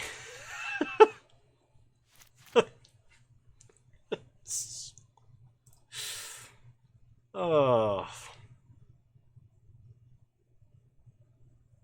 Thanks, guys. Means a lot. It really does.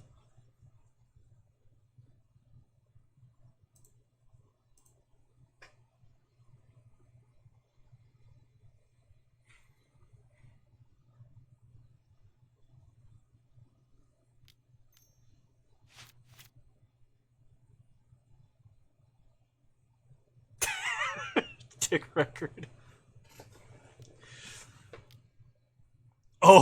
Oh, sorry, Sigma.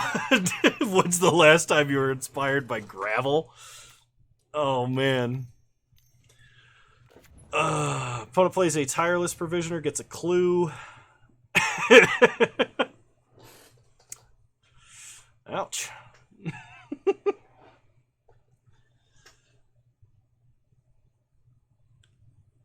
So I would like to be able to kill this Lannis before they can just sack all their clues and get something big from my deck. That would suck.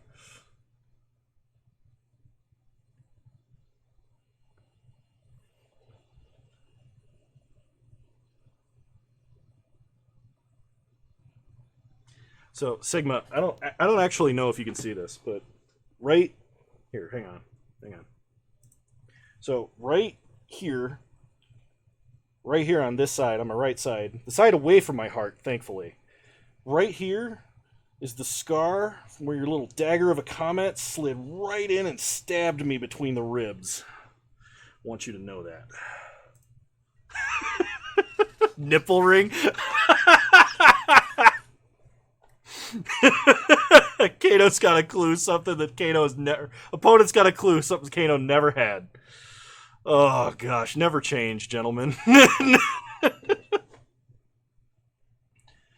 Oh, man. Okay, Opponent scooped. 2-1. 2-1 again. Sigma's onto something with his betting logic. That's a win. Completing prediction for the believers.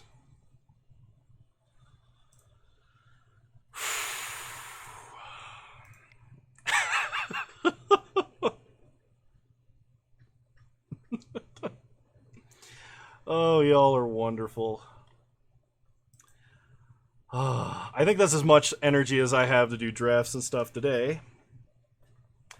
But,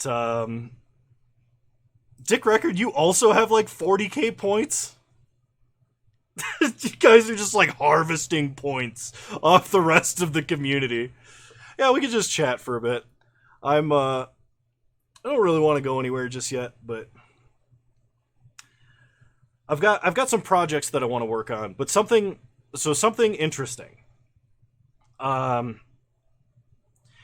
have not told anybody this, but a while back, I got medicated for ADHD. Because apparently I have horribly unmanaged adult ADHD. And let me tell you, thankfully it's not like with stimulants or anything, it's a non-stimulant solution. Let me tell you, my life is about 2,000% better since I made that decision, which I was arbitrarily avoiding for no reason. But what it has done more than anything... Have I told some amount of people? I can't remember who I've told.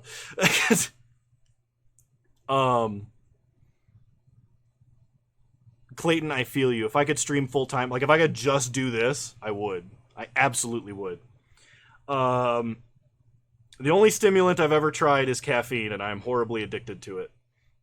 But getting medicated for ADHD, I'm gonna focus more. I can't remember who I told. Which is it, Kano?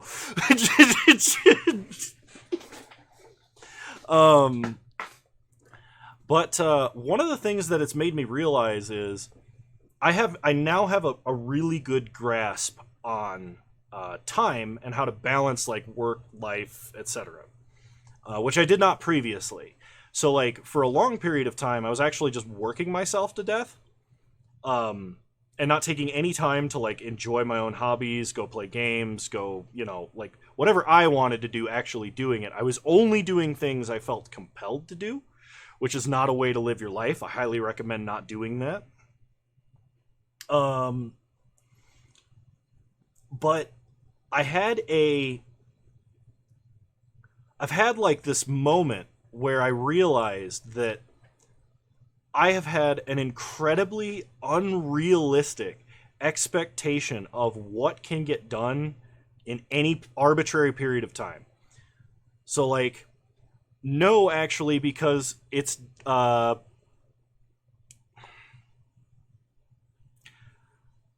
of a recent diagnosis, and it's not been like literally the first thing they were like is like, okay, well we can do this huge panel of tests that may or may not help you that are all psychological tests, and the last person that went through that, like the things were completely inconclusive, or it's not HIPAA if you publicly share it.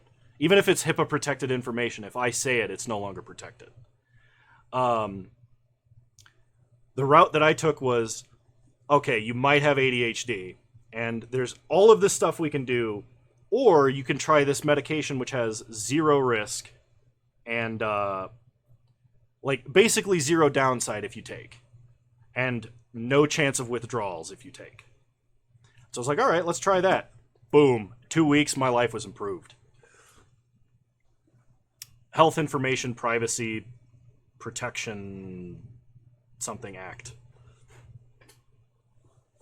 But like, the long and the short of it was, basically, now that I've gotten medicated for that, I have a much better grasp on what can be done in what period of time.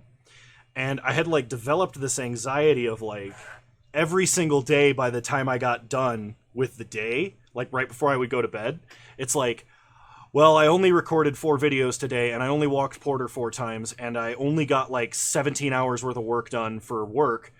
Man, I don't feel like I did anything today.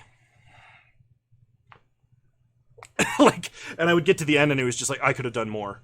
I absolutely could have done more. I just didn't do enough. And like, that was killing me. Exactly. Like, no matter what I got done, it was not enough.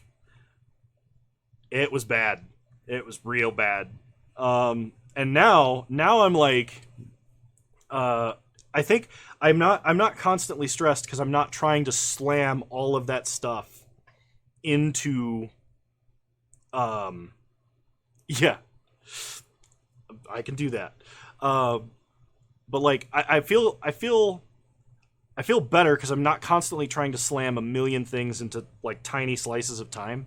So I actually, for time management purposes, prior to all of this, when I was feeling super stressed about stuff all the time, I actually blocked out what I do every day, like every hour of each 24-hour day for a week. What is my schedule like? And by the time I had accounted for sleep, work, lifting and exercise, magic, recording for the channel, and everything else, I had less than 2 hours of time left in every day. And that was stuff that I felt compelled to do, like, you know, things I had to do, chores, taking care of the dog, everything. I had less than 2 hours every day. And my first thought when I learned that was, how do I utilize that time? Like, how do I make that time work for me? That's 2 whole hours I can do with something else.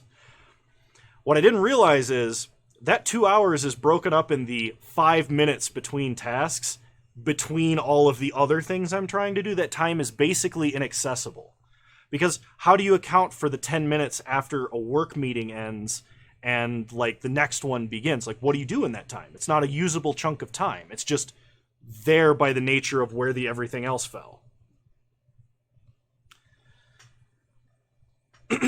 And so like, I was talking to somebody about that and they were like, yeah, that's not normal. And I was like, really? Okay. And that was one of the things that helped me like push to get this all done. And so tying this all back in with how I brought this up in the first place,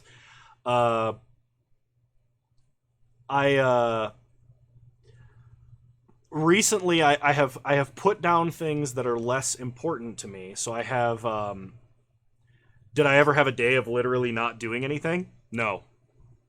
If I did, it was because like I was sick or somehow the cumulative exhaustion had caught up with me, and by the end of that day I would feel atrocious.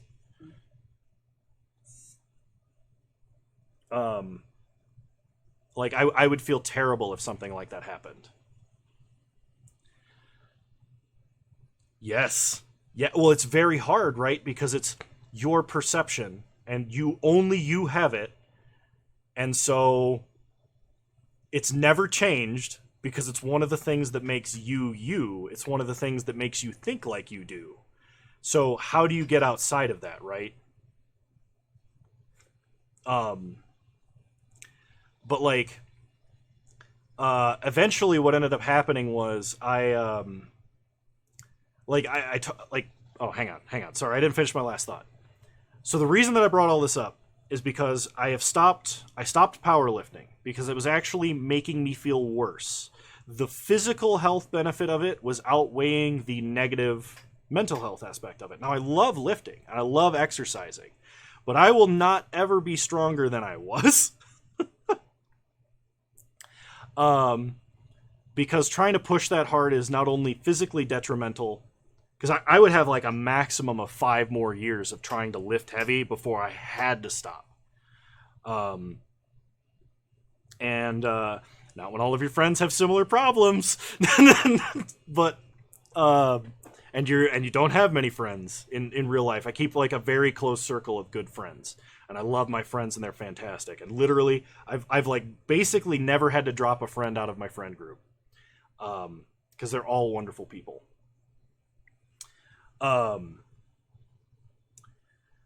But like I stopped powerlifting because it was detrimental to my mental health for a number of reasons.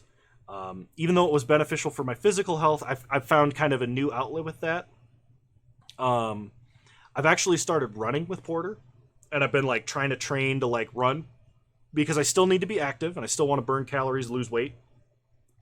And I understand that running's not necessarily the best thing for me because I am a little bit on the heavier side, could be bad for my joints. So I'm really easing into it, being careful.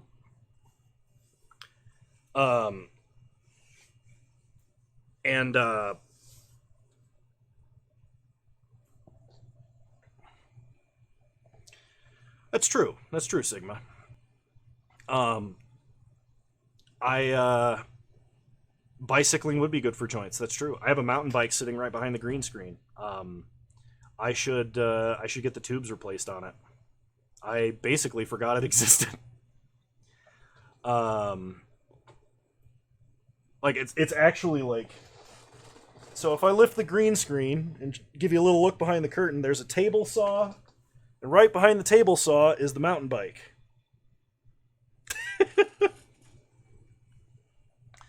I have to put new tubes on it because we have those horrible goat head thorns out here in Utah. Oh,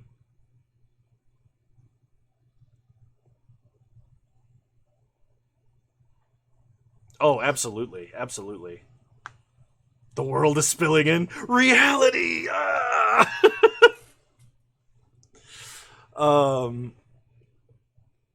But yeah, so like, I do want to stream more than one day a week, and this is the whole reason that I brought this up.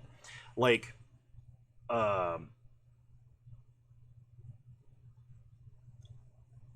I've just been enjoying the free time because I haven't in such a long period of time. And so that's why I'm hesitant to commit because I know, like, logically, I'm not going to fall into the same trap I fell in before because things are different now. I'm afraid of that. So I do want to stream. I just have to commit to it. So that's my story.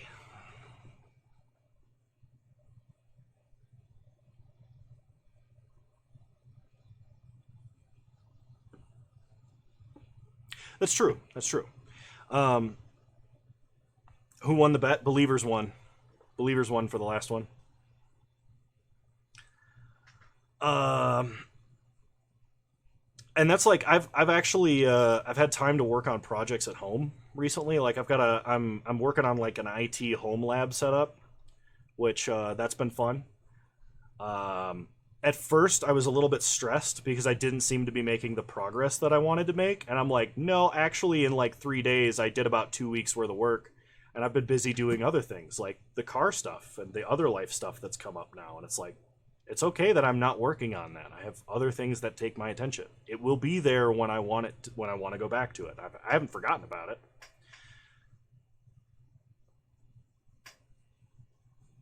Well, I'm glad things improved for you, Mixum. I'm glad things got awesome. And even though this may not be the venue which you could share your story, I wouldn't mind hearing it sometime.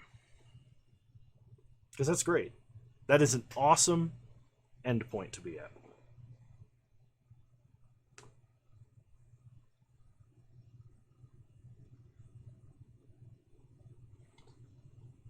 You guys are wonderful. I am so happy that I have this group of people that show up. And yeah, one person every now and again doesn't make it. It's all right. Like, we got lives, but it's this group of people almost every week, almost every time the same time. We all hang out, we all have a good time, and I don't think I have basically never had a stream where I've shown up and felt worse after the stream. I always feel better after I stream. Every time. Because you guys are awesome and you make it fun.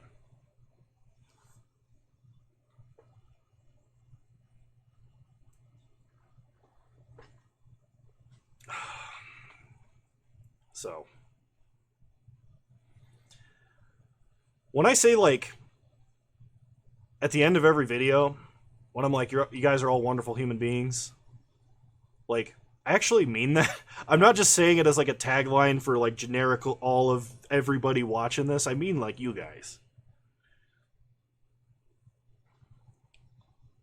And I mean it. So. and brag and only Discord call where we call each other and just brag about what we're crushing in our lives.